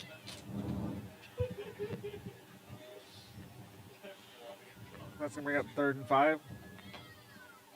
Got 30 seconds left here in the first half. Wimberley Texans have a 10-7 lead over Lago Vista. Tripp's going to take the snap back. He's going to roll to the right. He's looking downfield. And quick pass to Cedric Griffin. Great catch by Cedric Griffin coming back to the ball. First down. Clock stopping till the chains reset. First down. Got 24 seconds left.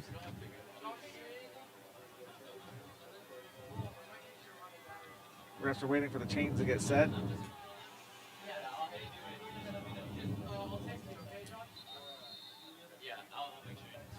It's like the ref let a lot of time run off that clock. We're waiting for the chains to get set. A lot of time ran off there. Like, chains got set very late. It wasn't even close to not being a first down. Once you realize that it's first down, you got to be moving. I mean, obviously they're waiting for the signal from the referee, but but they need to be on it. Official got to be on that. That's going to bring up 2nd and 10. Lago Vista with the ball on their own 41-yard line. We got 16 seconds left here in the second quarter. Lago's going to have 2 receivers to the left, 2 to the right.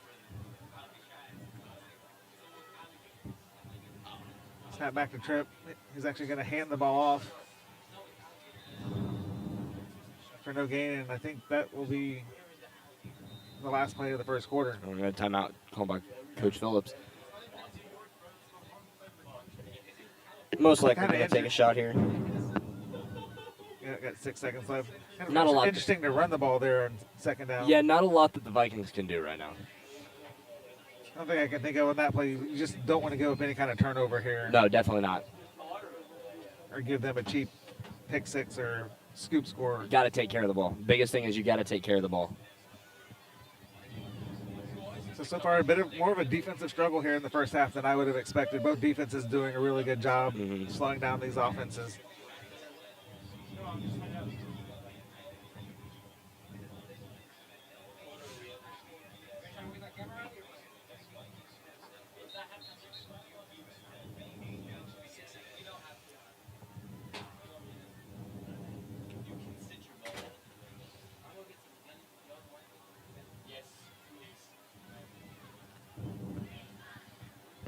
Lago's going to come out. It's 3rd and 13. 6 seconds left here in the first half. 2 receivers to the left, 2 to the right. Brock Morton's going to come in motion, snap back to Tripp. He's just going to hand the ball up to Devin Parsons. He's going to take it up to the left-hand side. Good run to go into halftime with. Exactly. And so with that, it's the end of the first half. The Wimberley Texans are ahead 10-7. We're going to go to our halftime activities. We'll see you on the other side.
Welcome back, Viking Nation. We're about ready to get the second half started. This is Brian Keller. We're bringing you the sights and sounds here the second half.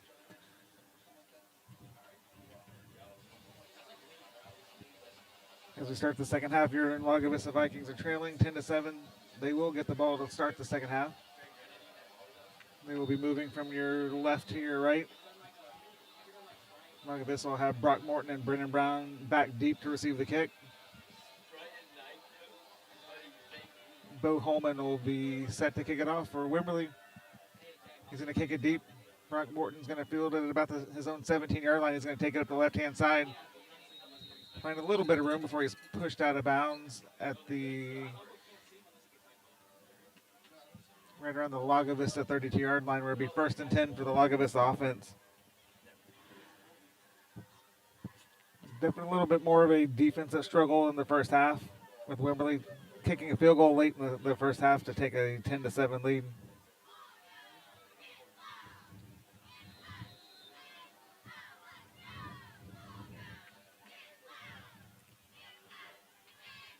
The Lago Vista offense will come out with 2 receivers to the left, 2 to the right.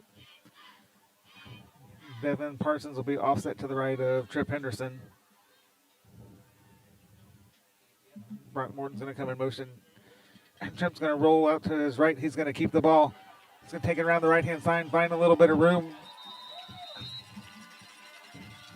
Little option play around the right-hand side. Trip keeps it. Gets a big gain on first down out to the 49-yard line, where it'll be 1st and 10 for Lago Vista. Good way for Lago Vista to get started off the second half. They had some success in the first half running that option play, with Trip Henderson keeping it. Next, we got 1st and 10 from the 49. Trip's going to hand the ball up the middle to Devin Parsons. He's going to find a little bit of room. And he's able to take it out for a 5-yard gain on first down. We're going to make it 2nd and 5.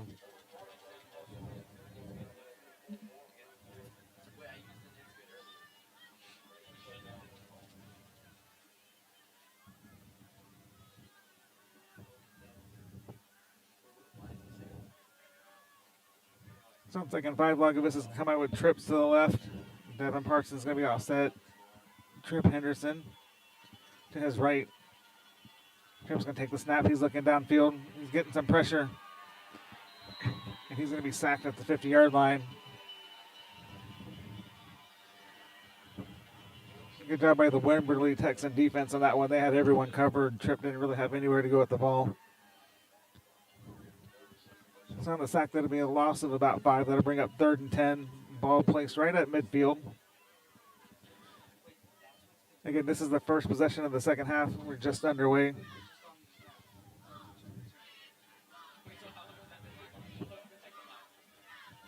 It's a big first series for Lago Vista, trying to get some momentum to start the second half. Trip's going to fake the handoff. He's looking the right side. He's going to throw it out to Brock Morton. He's going to make a man miss and be able to get on the sideline and pick up a first down. That's a great job of Brock Morton. It's about a 5-yard pass. He was able to catch it 5 yards short of the first down, 5 yards short of the first down marker, make a man miss, and able to pick up the first down.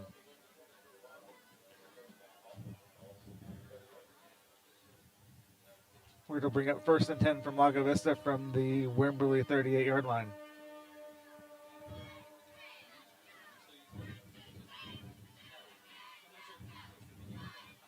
Aaron Brown's going to motion. Lago's going to run the option around the left-hand side. Trip's going to keep it again for himself, cut it upfield, where he'll pick up about 6 yards on first down and bring up a 2nd and 4. Good start by this Viking offense on their first drive of the second half. Couple option plays, short pass play. Very quickly making it down to the Wimberley 32-yard line.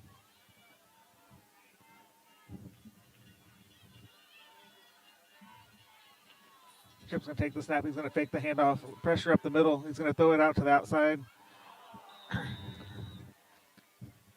Trying to hit Cedric Griffin on the sideline. That pass is going to go just incomplete. Chip under a lot of pressure on that drop back pass.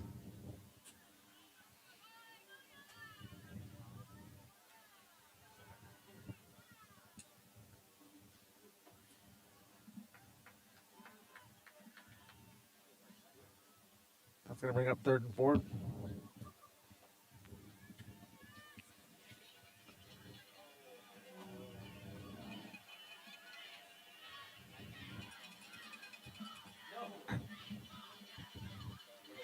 Tripp's going to take the handoff, take it up the middle. He's going to lose 2 yards on that 3rd down play.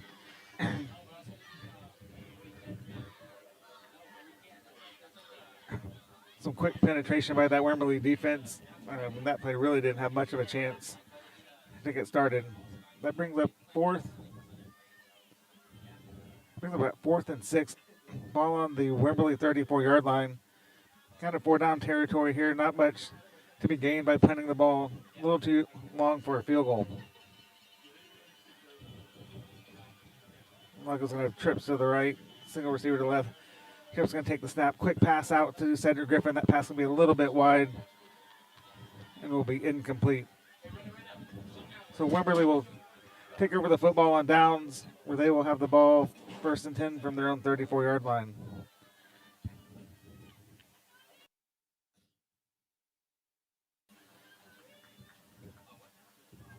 Good-looking drive for the Lago Vista Vikings until it kind of stalled out a little bit down once they got into the Wimberley territory. So Wimberley will have the ball for the first time in the second half. It'll be key for the Viking defense to come out and get a stop. Already down 3 points.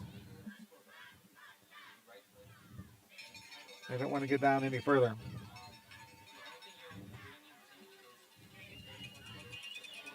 Right, trips to the right.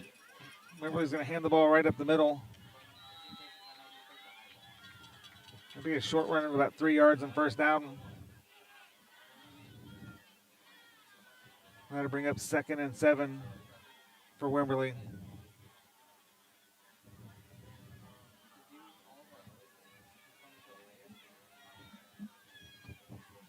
Maverick Jacobs has been their lead back here so far this evening. All right. Snap back, take the handoff, quick pass over the middle to number 17 to be caught.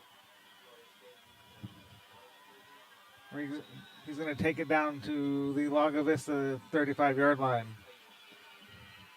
Little read option play there. Quick slant pass to Bennett German. Definitely a play they've gone to a couple of times tonight that's worked well for them. Quick snap, quick wide receiver screen out to the right.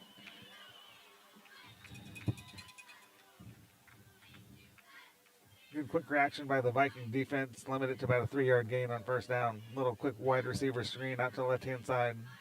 Essentially just an extended running play out on that side of the field.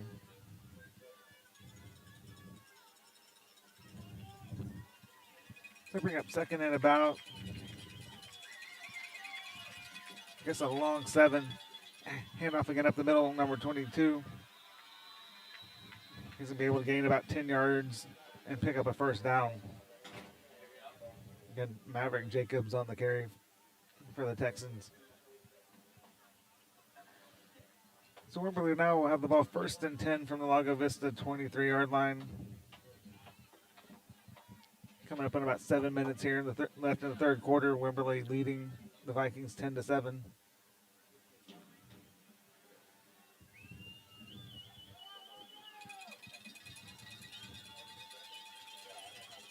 Yeah, the snap back. Quarterback's looking to the right side. Can't find anyone. Lago gets some pressure. He's just going to throw it up. That pass is going to be intercepted by Cedric Griffin. He's going to run it out of the end zone, take it down the sideline, where he is pushed out of bounds at about the 15-yard line. Great pressure by the Viking defense on the quarterback. He had to get rid of it quickly, and Cedric Griffin was able to make the interception. Big stop for the Vikings as the Texans had gained some momentum on that drive and looking like they were going to score.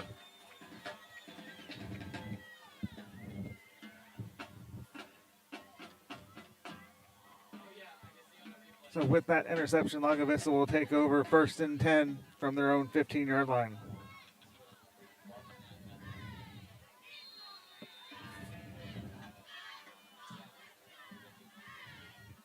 So we have 6 minutes and 59 seconds left here in the 3rd quarter. Lago's going to come out with 3 receivers to the left, 1 to the right. And a quick pass out to the left-hand side. Brendan Brown, he's going to pick up about 5 yards.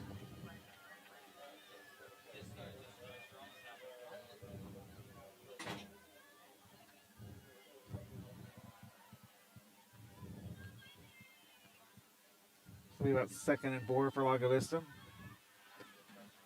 Ball's now on the 21-yard line. 2 receivers to the left. We got 2 to the right. Devin Parsons offset right of Trip Henderson. Brock Morton's going to come in motion. Snap, quick handoff up the middle to Devin Parsons, where he's going to find some quick yardage, taking it over the left-hand side. He's gained 6, and that'll be enough for a first down out to the 26-yard line.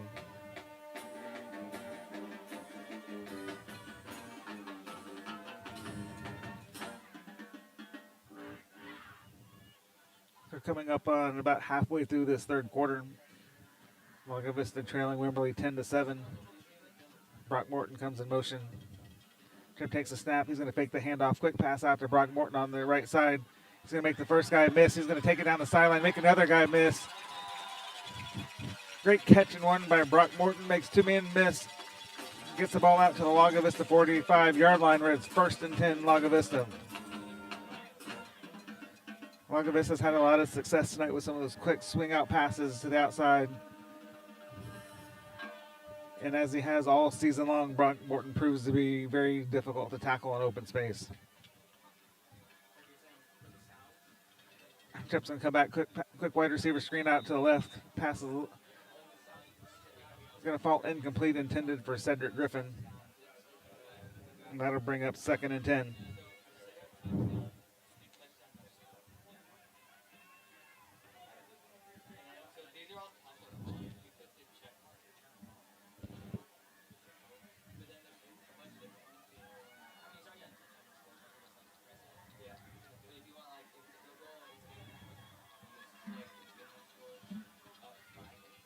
Brennan Brown goes in motion, got a handoff to Devin Parsons. He's going to take it around the left-hand side. He's going to try and get the corner.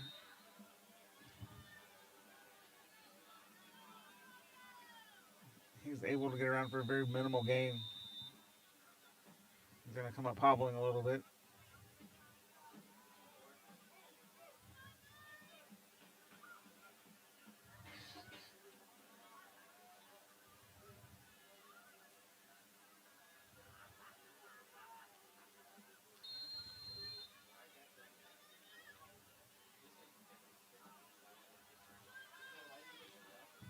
All right, so after that play, that is going to bring up 3rd and 9. Lago Vista with the ball on their own 45-yard line. Trip's going to take the snap. He's going to fake the handoff. He's going to throw the ball to the right-hand side to Cedric Griffin. The pass is going to be a little too tall. It will be incomplete. It's going to bring up 4th and 9 for Lago Vista. Looks like Lago Vista is going to bring out the punt team. Aiden Vasquez will come out to punt.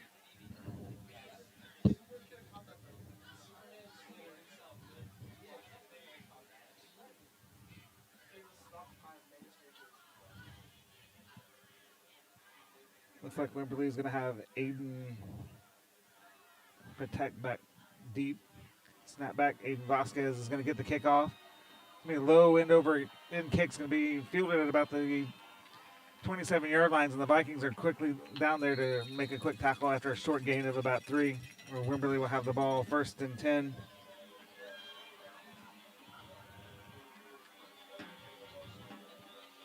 From around their own 32-yard line.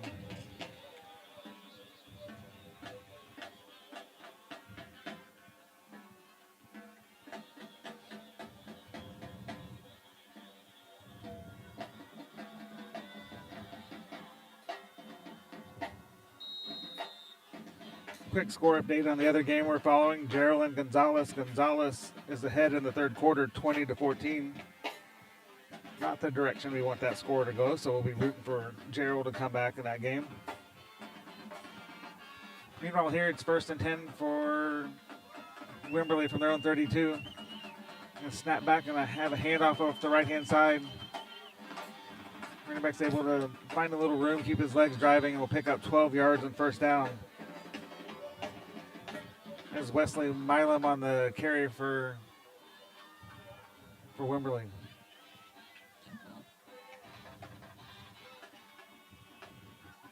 So after that run, that'll bring up 1st and 10 for Wimberley from their own 45-yard line. We have trips to the left, one receiver to the right. Maverick Jacobs offset. Maverick Jacobs going to take the handoff up the middle. He's going to pick up about 3 yards on first down and bring up 2nd and 7. Maverick Jacobs on the night's found quite a bit of success kind of running up the middle. Definitely their lead back. It's had a great season for Wimberley.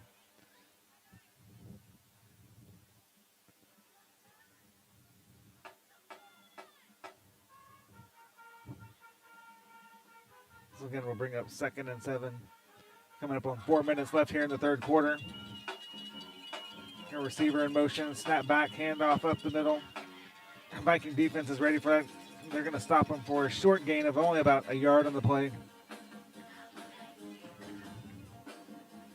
And that's going to bring up a third and long 5 for Wimberley. It's a big third down in this. Coming up toward the end of the third quarter, your Vikings trailing 10-7. Key for the Vikings to try and get a stop here and get the ball back. Snap back. Quarterback's going to roll out to his right side. He's going to throw the ball down the field. That pass is going to be almost intercepted. Cedric Griffin was able to jump in front of that ball and just have the ball go in and out of his hands. Falls incomplete. Where it'll bring up a 4th and 5 from Wimberley, and they're going to bring out the punt team. Great coverage by the Viking defense on that play. Little misdirection, fake handoff to the left. Quarterback rolls to the right with a couple options to the running back and receiver downfield. But good defense from the Vikings. Archer Houston's going to be back deep to receive this kick.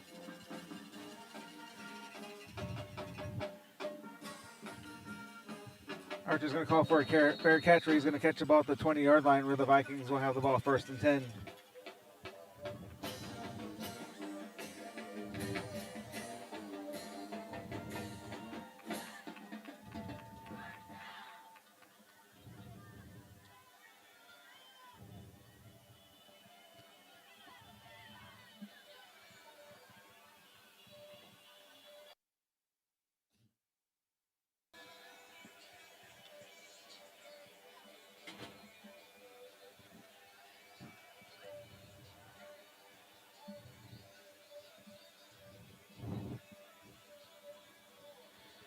All right.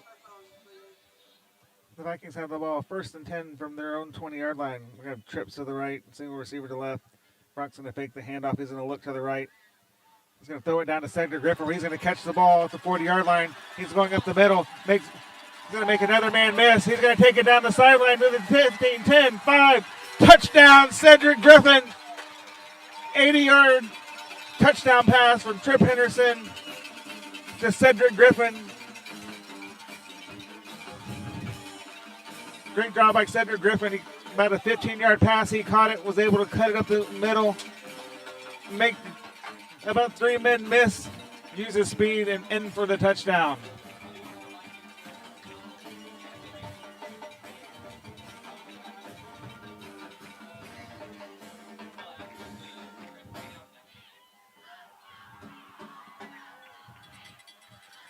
We have a brief break in the action as we have a Viking down on the field.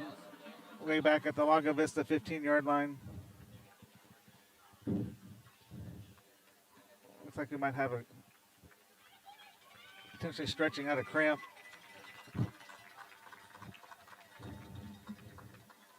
There's number 51, Jace Hester, able to walk off the field under his own power.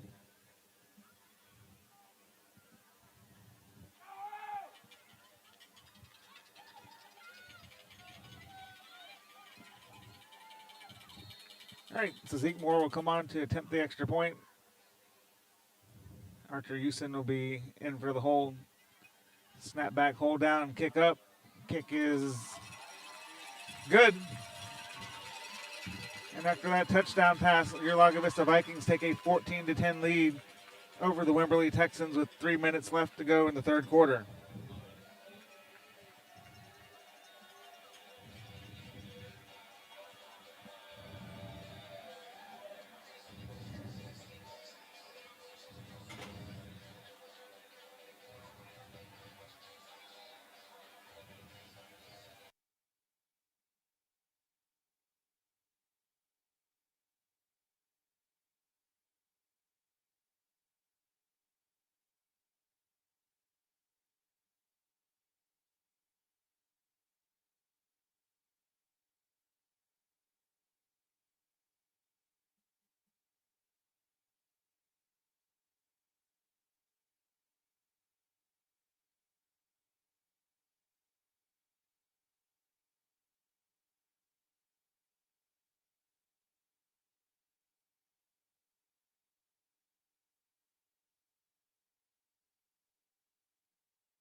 All right, Zeke Moore's going to do a short pooch kick.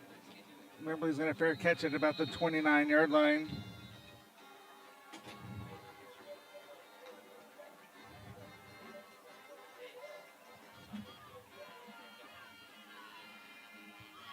Where they will have the ball 1st and 10. Again, we have 3 minutes and 3 seconds left here in the third quarter. Your Vikings are leading 14-10.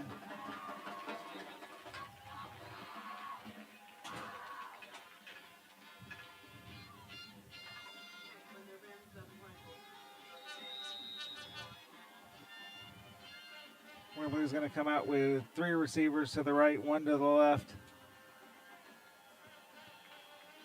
Offset back, we're going to hand it off. He's going to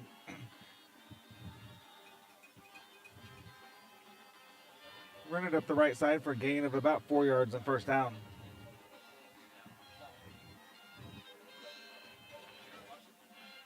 I'll correct that. Pick up about 3 yards on first down. I'm going to bring up 2nd and 7. Wimberley will have the ball from their own 33-yard line.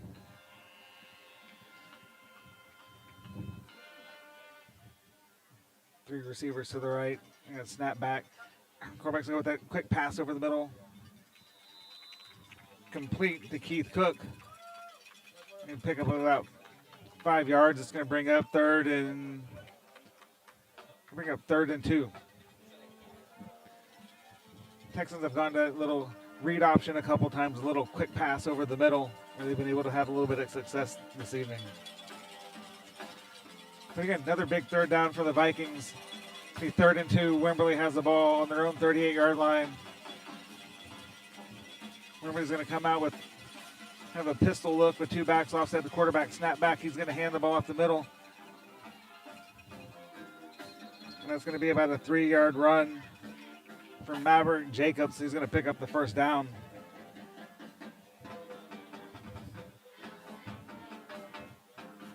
Maverick Jacobs for the Wimberley Texans has done a great job all night as not, making it take multiple guys to bring him down to the ground. Very talented running back for the Wimberley Texans.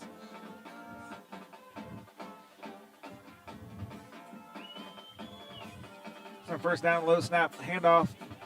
It's going to go to Jacobs again, but this time the Vikings are ready for it, and they're going to stop him for, I think they're going to stop him for about a 1-yard loss there in first down, where it's going to bring up 2nd and 11.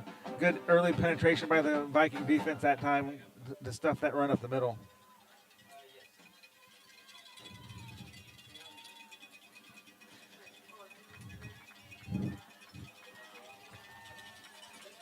Bring up second and 11. Everybody's going to have 3 receivers bunched up top. Quarterback's going to roll out to the left, and he's going to just throw that ball at the feet of his running back, Jacobs. It's going to fall incomplete. Vikings had that defended very well. They were all over. They had that play covered well deep downfield, as well as good coverage on the running back out of the backfield to take that option away from the quarterback. So again, that brings up a 3rd and 11 for Lago Vista. Big third down would be key for the Vikings to see if they could get a stop here and get the ball back. 2 receivers to the right, snap back. Quarterback's going to drop back. He's looking down the left-hand side, not really finding anyone. Now he's going to throw it deep down the field. And wow, what an unbelievable play. Lago Vista had 2 guys down there. Ball is tipped off the helmet of a Lago Vista Viking. And unfortunately for the Vikings, great concentration by Wimberley receiver to haul that pass in.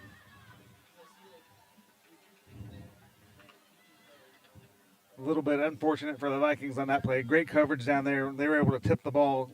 Just quite didn't bounce their way. Little tip drill ended up in the hands of the Wimberley Texans. So I don't know, bring it 1st and 10. Wimberley's going to hand the ball off to Jacobs. He's going to take it around the right-hand side, where he's going to pick up about 7 yards on first down.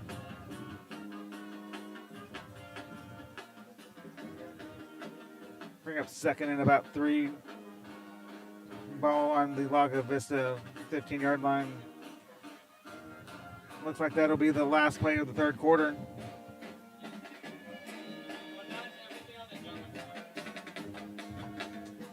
So we'll stop in action as the third quarter comes in, and we move to the fourth quarter with your Lago Vista Vikings leading the Wimberley Texans 14-10.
All right, we're going to start the fourth quarter. Wimberley's going to snap the ball back, hand it off the left-hand side.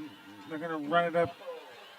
They're going to be able to run it down to right around the 1 yard line. Good, powerful run by the Wimberley running back, Joshua Bellinger. Going to bring up first and goal for Wimberley from the 1 yard line.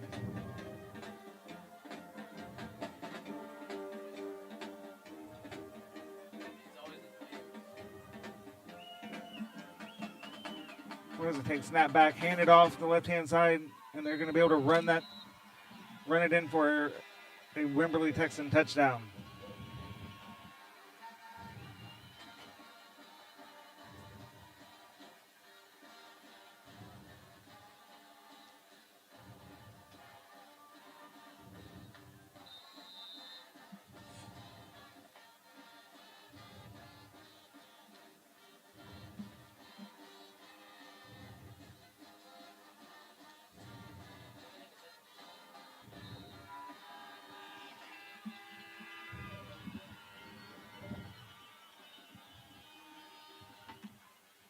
So Wimberley is able to get the extra point, where they will now take a 17-14 lead. We have 11 minutes and 32 seconds left in the fourth quarter.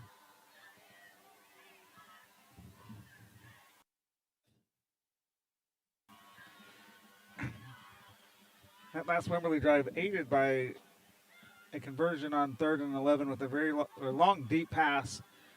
Great coverage by the Vikings. Unfortunate tip. Was able to carry him into a Wimberley Texans hand to set them up for that touchdown. So it'll be time for the Viking offense to come back on the field to try and answer the Wimberley Texans touchdown.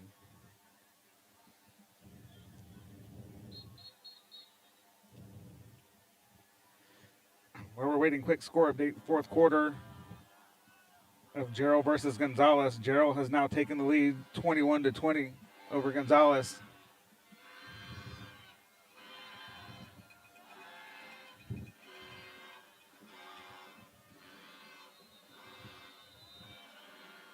All right, so we're going to have Brendan Brown and Brock Morton back deep. Brock's going to run up. He's going to catch it around the 17-yard line. He's going to run it. He's going to fake the reverse. He's going to cut it up the middle. He's going to find some room. He's going to cut it back to the right side. He's going to go to the 20, the 15, 10, 5. Touchdown, Brock Morton. What an unbelievable return by Brock Morton. Fielded it on his own 17-yard line. Faked the reverse, cut it upfield, and was able to outrun the defense. What an unbelievable answer by Lago Vista. After going down 17-14, they're able to return the kickoff for a touchdown. has definitely got this crowd up on their feet. Zeke Moore will come out for the extra point. Archer Houston on the hold. Snaps high. He gets the kick down. Kick is up, and the kick is good. Great job by Archer Houston on that extra point attempt. The snap was high. He was able to snatch it, get it down quickly for Zeke Moore to get the extra point up. And with that, your Lago Vista Vikings take a 21-17 lead with 11 minutes left in the third quarter.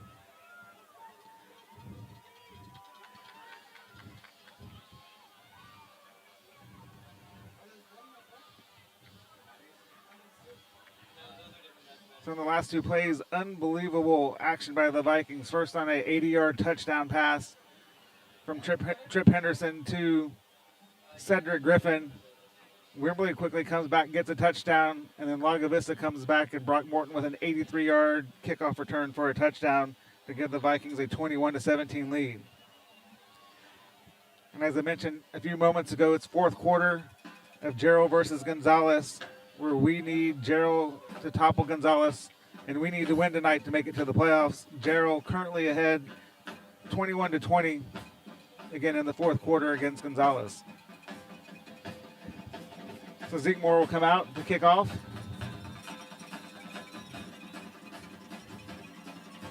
On your screen, he will be kicking from the right to the left. Gonna go with a short little pooch kick. Wimberley's gonna call for a fair catch at their own 35-yard line, where they will have the ball 1st and 10.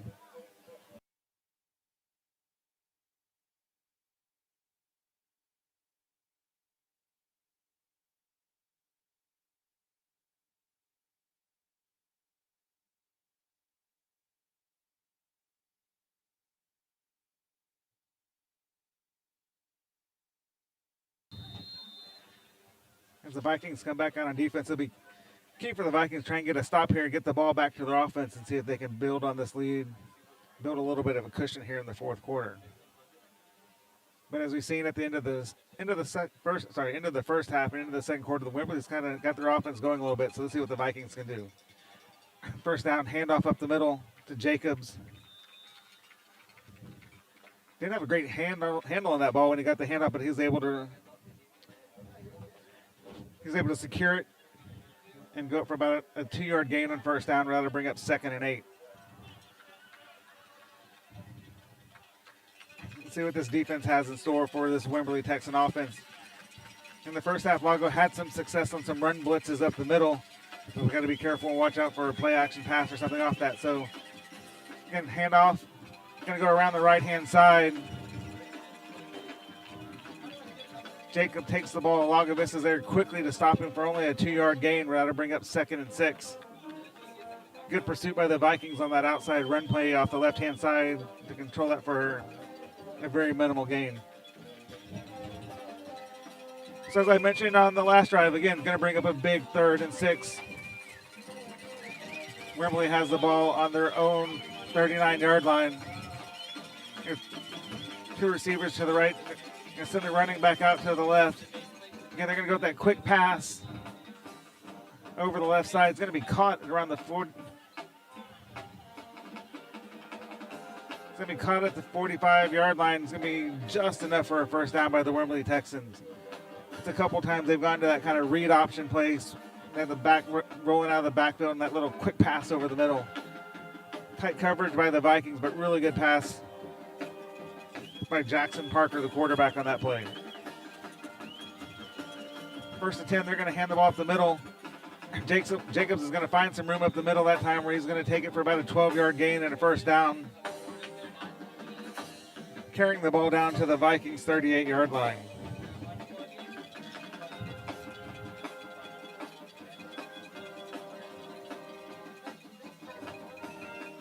So as we get ready to start this first down, about 9 minutes and coming up on 20 seconds left here in the fourth quarter, your Vikings leading 21-17. Jacobs is going to be offset Parker to the left and snap back and hand it off to Jacobs at the middle. He's immediately hit and he's going to be stopped for pretty much no gain. Great job by that Viking defense getting some penetration, plugging the holes, and not giving Jacobs any room to get started. Yeah, so again, no gain on first down to bring up 2nd and 10. Vikings have given up a few yards to start this drive. Let's see if they can get a stop here and limit the Texans from getting any points. Everybody's going to come out with trips to the right. Jacobs behind Parker. Snap back, quick pass out to Jacobs out in the flat. Great job by the Vikings to bring him down. That's Archer Houston up quickly to tackle. Archer Houston coming up quickly to tackle Jacobs on that little swing pass out to the right. Limit him to about a 2-yard gain. He's going to bring up 3rd and 8. Wimberley with the ball on the Lago Vista 41-yard line.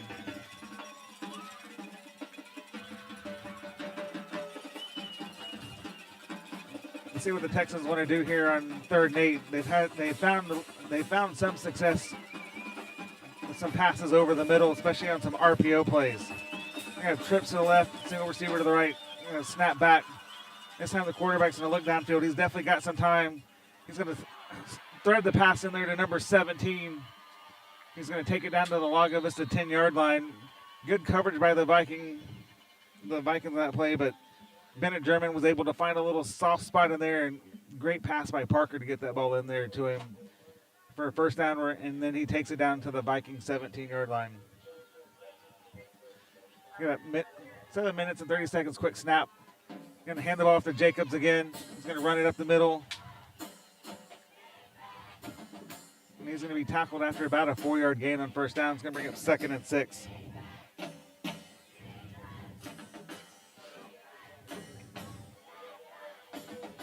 Again, the ball is now on the Lago Vista 8-yard line. Lago Vista leading 21-17.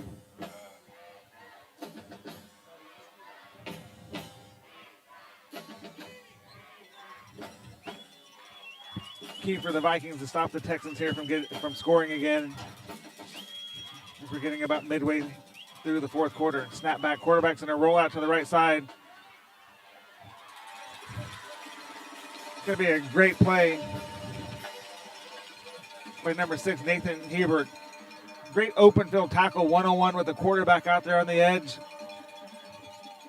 And was able to actually drop him for about a 1-yard loss. So that's going to bring up 3rd and 7 for Wimberley from right around the 9.5-yard line of Lago Vista.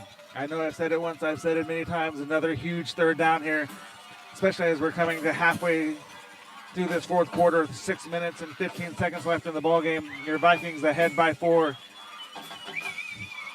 Key to keep the Texans out of the end zone here. You got trips to the left.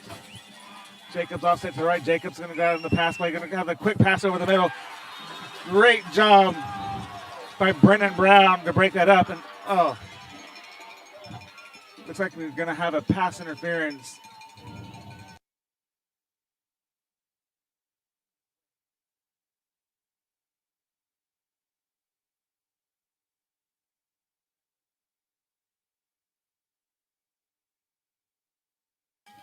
Refs are talking it over.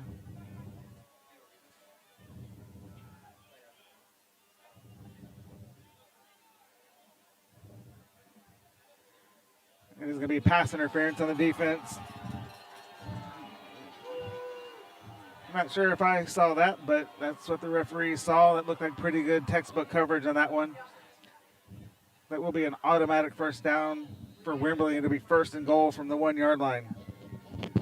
Right at 6 minutes left to go here in the 4th quarter.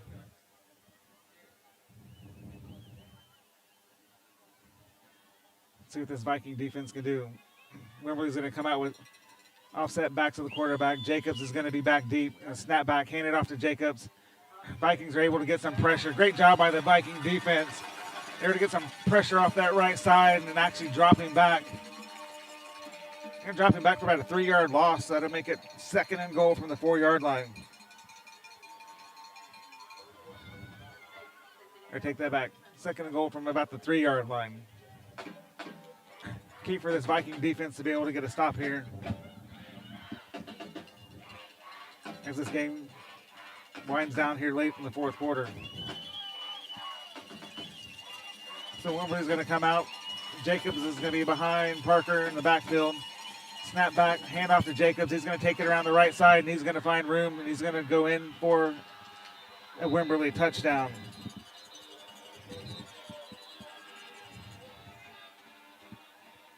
But wait a second, there is a flag on the play.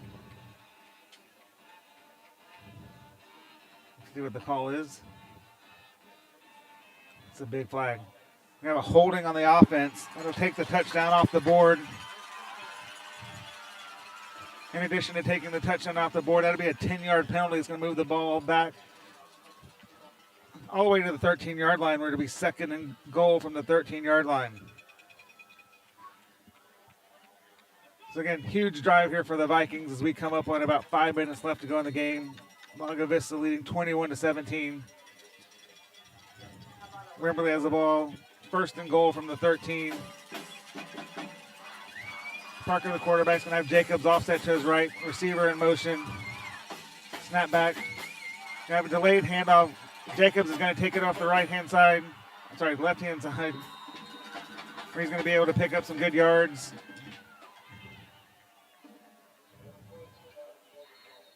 He'll be pushed out of bounds around the 5-yard line. We have a Viking injured on the play.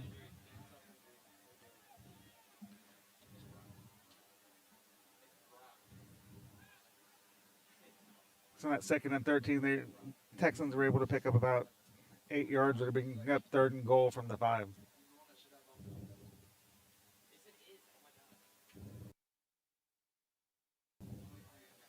Take a quick break here for the injury.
Right on that last play for Wimberley, little misdirection, fake the action to the right side, then running back and the guards pulling back to the left side. Wimberley was able to pick up 8 on second and goal from the 13. So now it'll bring up a huge third and goal from the 5-yard line. And Jacobs going to be offset to the right of Parker. Receivers in motion, snap back. Little reverse of the receiver, and that's going to go nowhere. Viking defense definitely ready for that play. They had Keith Cook coming in motion on a little jet sweep action to the wide receiver, and the Vikings are ready. Stop it for a 1-yard loss. That's going to bring up a huge 4th and goal from the 6-yard line.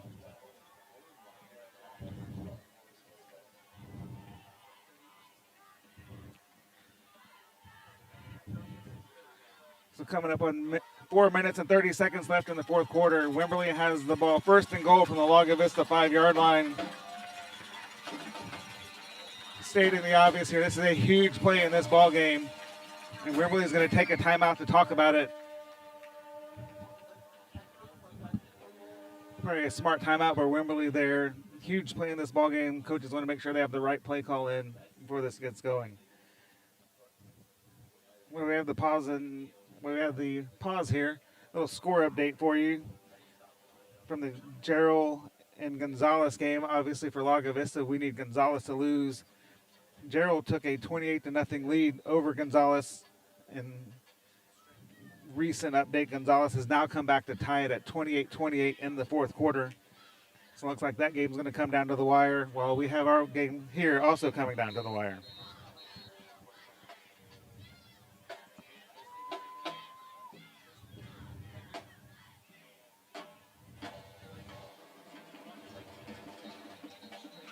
All right, so this drive's had a little bit of everything.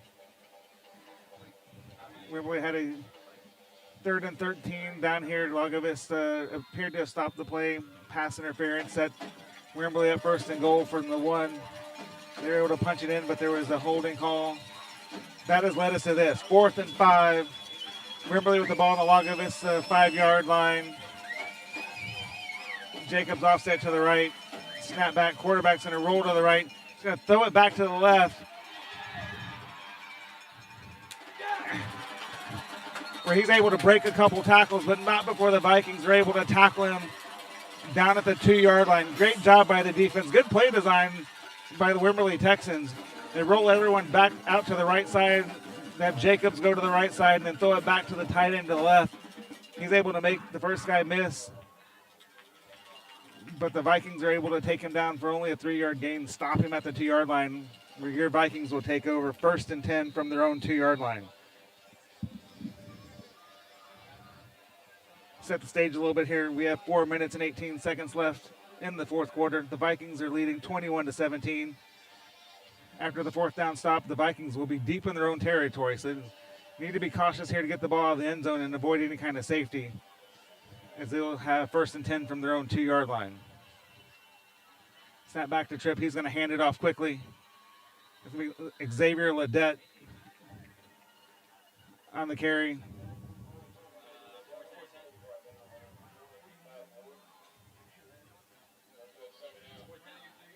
He's going to pick up 2 yards to the 4-yard line, where it'll be 2nd and 8. Lago Vista content to kind of let some of this time bleed off the clock. We're coming up on about 3 minutes and 50 seconds left here in the 4th quarter. Lago's going to go heavy in the backfield. 2 backs offset, Tripp, 1 receiver to the right, snap back. Have a quick handoff up the middle. That's going to be Reed Herring taking the handoff on that one. He's going to be able to break that run out to right around the 11-yard line, where it's going to bring up a short 3rd and 1. Able to get a little breathing room off of your own goal line, but a huge 3rd and 1 here for Lago Vista. You definitely don't want to punt the ball deep out of your own territory, but a 1st down here would be huge to keep this clock rolling.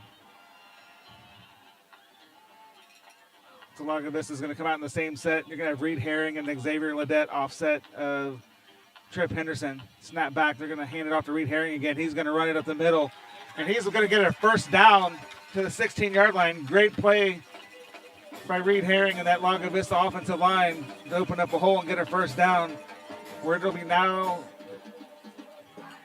be 1st and 10. Lago Vista with the ball on their own 15-yard lines. We're coming up on 2 minutes and 45 seconds left here in the 4th quarter.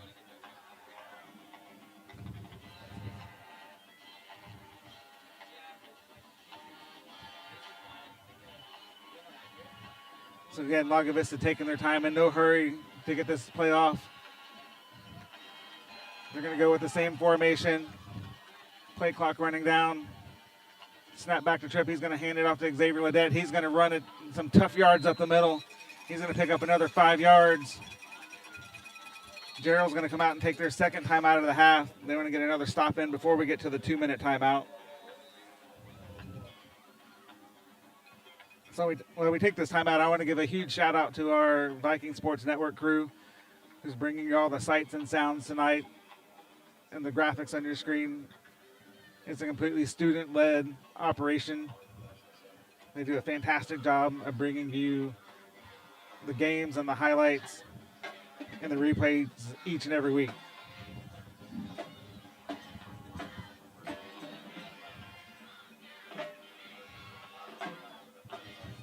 Quick update on the Gerald Gonzalez game.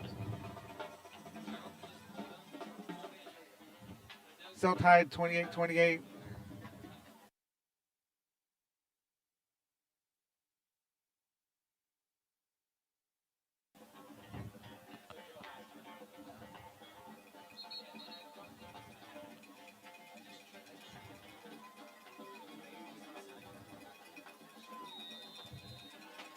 All right, Lago Vista's going to have the ball 2nd and 5 from their own 20-yard line. Going to hand off the left-hand side to Reed Herring. He's going to pick up Gonna pick up about 1 yard. It's going to bring it down a 3rd and 4. Gerald's going to take their final timeout with 2 minutes and 13 seconds left here in the fourth quarter.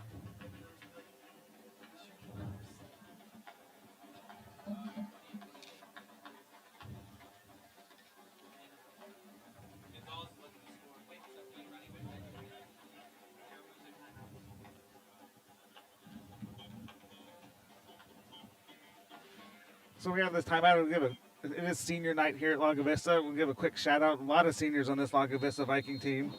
Kind of call some out. You have Matthew Perkey, Brock Morton, Noah Rambula, Nathan Hebert, Parker Adams, Garrison Houston, Aiden Vasquez, Preston Vaughn, Jonah Farrington, Trip Henderson, Luke Concac, Landon Minahar, Cedric Griffin, Zeke Moore, and Xavier Ledette. I'll get back to the rest of them after this play. So big 3rd down and 5 for Lago Vista from their own 16. Snap back, Tripp's going to run the option. He's going to cut it upfield, keep it himself. He's going to gain a couple yards on the play, but he's going to be short of the 1st down. It's going to bring up 4th and 2. But with that play, we're going to get down to the 2-minute timeout here in the fourth quarter. After the 2-minute timeout, when the Vikings come back on the field, they will have a 4th and 2.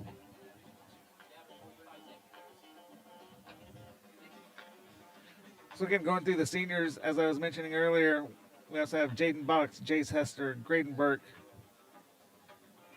Jack Zubrib, Bryson Richard, Logan Manley, Adam Holt, Aaron Brooks, Hudson Chester, and Kason Rothenberry. Those are your seniors for Lago Vista this year. Shout out to all of them and their great careers here at Lago Vista.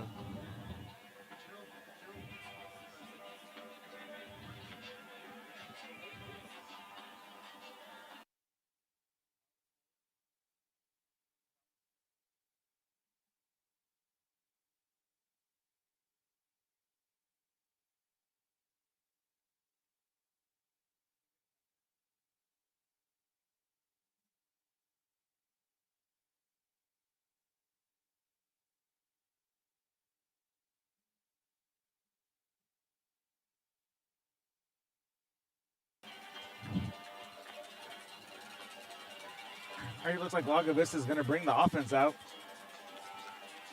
Got a 4th and a long 1.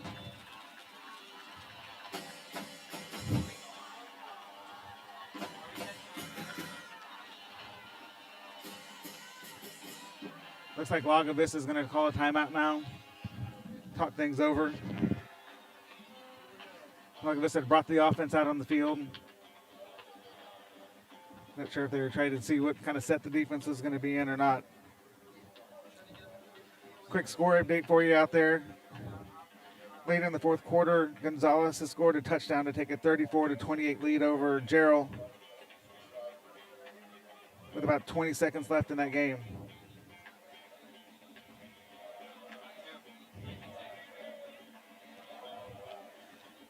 As I mentioned, we're closely watching the Gonzalez-Gerald game because we need Gonzalez to lose and we need to win in order to keep the Lago Vista playoff hopes alive.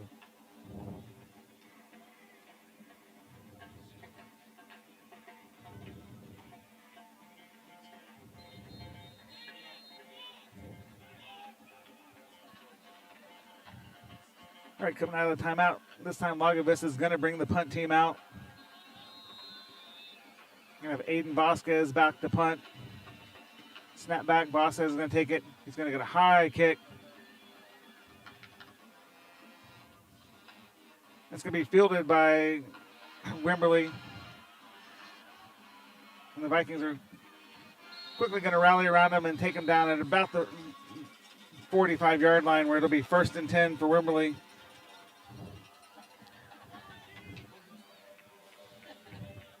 With about 1 minute 46 seconds left. So again, your Vikings have a 21-17 lead over the Wimberley Texans. 1 minute 46 seconds left here in the fourth quarter. Wimberley now has the ball at midfield. Good job on that last drive by the Vikings. After the fourth and goal stop, they had the ball on their own two-yard line. Was able to get a 1st down, take some time off the clock, get a little bit of breathing room before they had to punt it back to the Wimberley Texans. All right, Wimberley's going to come out. We have trips to the right. The receiver come in motion. Quarterback's going to roll out to his right. Going to get a quick pass. He's going to find a receiver open. He's going to take the ball down to about the Lago Vista 28-yard line. Be a big 30-yard gain on first down by the Wimberley Texans. Set them up with 1st and 10 from the Lago Vista 28. Snap back, quarterback's going to roll it right. Again, another quick pass out. Quick completion. Out of bounds at about the 24-yard line. And bring up 2nd and about 6.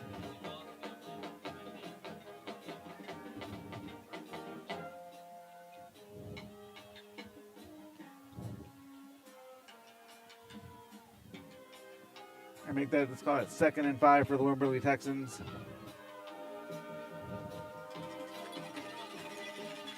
All right, Wimberley's going to have 2 receivers to the left, 2 to the right.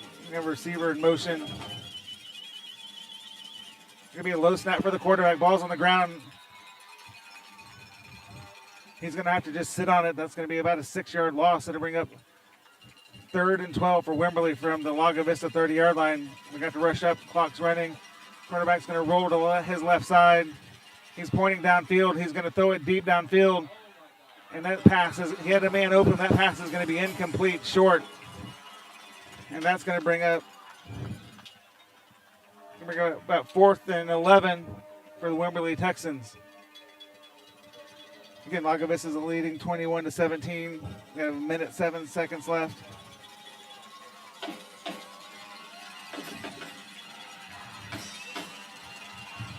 Players are asking for the crowd to get loud. All the crowd's on their feet. They got the cowbells going. Trying to make a lot of noise here. This could be your ball game. 4th and 11 for the Wimberley Texans on the Lago Vista 30-yard line. Trips to the left, 1 receiver to the right. And Lago Vista is going to take a timeout. I'm going to talk this one over before the play gets going.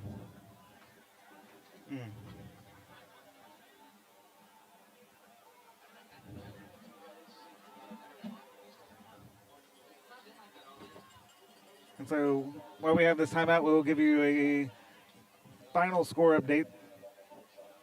So Gonzalez has defeated Gerald 34-28, which effectively ends Lago Vista's playoff chances. So this will be the last game of the season for your Vikings. So again, as I read about earlier, huge shout out to all the seniors on this Viking team.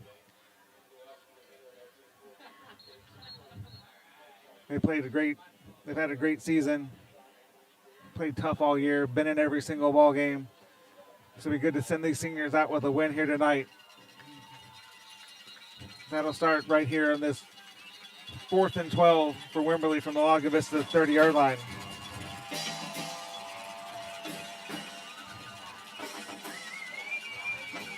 So Wimberley's going to come out with 3 receivers to the left, 1 to the right. Jacobs is going to be offset to the left of Parker.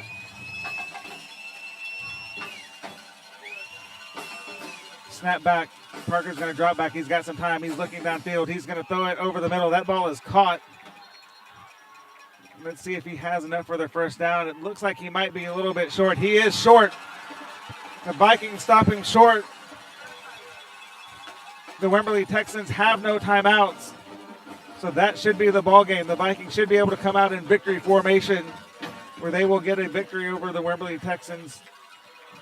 I should state that back. They should get a win over the Wimberley Texans 21-17, but they still need to take a couple snaps to end the game.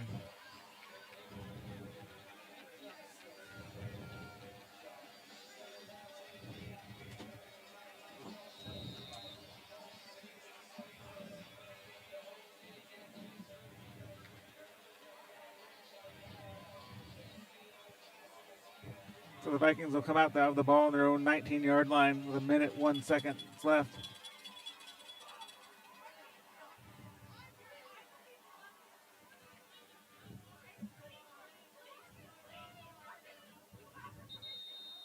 Looks like we're going to have Lago Vista a little late getting their substitutions out. We'll have a delay of game.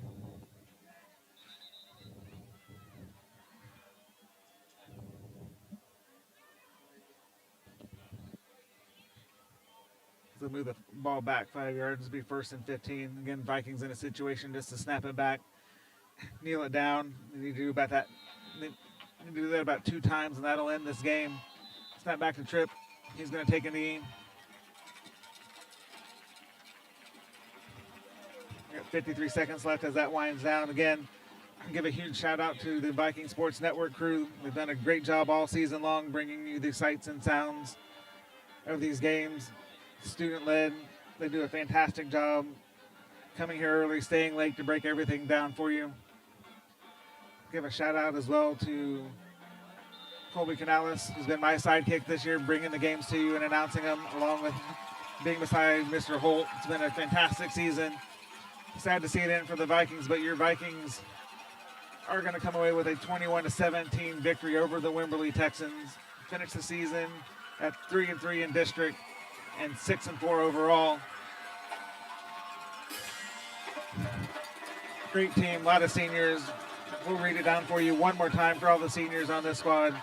Matthew Perkey, Brock Morton, Noah Rambula, Nathan Hebert, Parker Adams, Garrison Houston, Aiden Vasquez, Preston Bond, Joe Farrington, Tripp Henderson, Luke Canuck, Landon Minaharis, Cedric Griffin, Zeke Moore, Xavier Ledette, Jaden Box, Chase Hester, Graydon Burke, Xavier Zubre, Bryson Richard, Logan Manley, Adam Holt, Aaron Brooks, Hudson Chester, and Kason Rothenberry.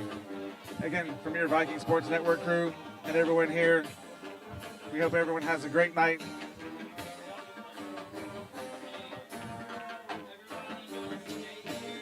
And that is the end of the season. Thanks, everyone.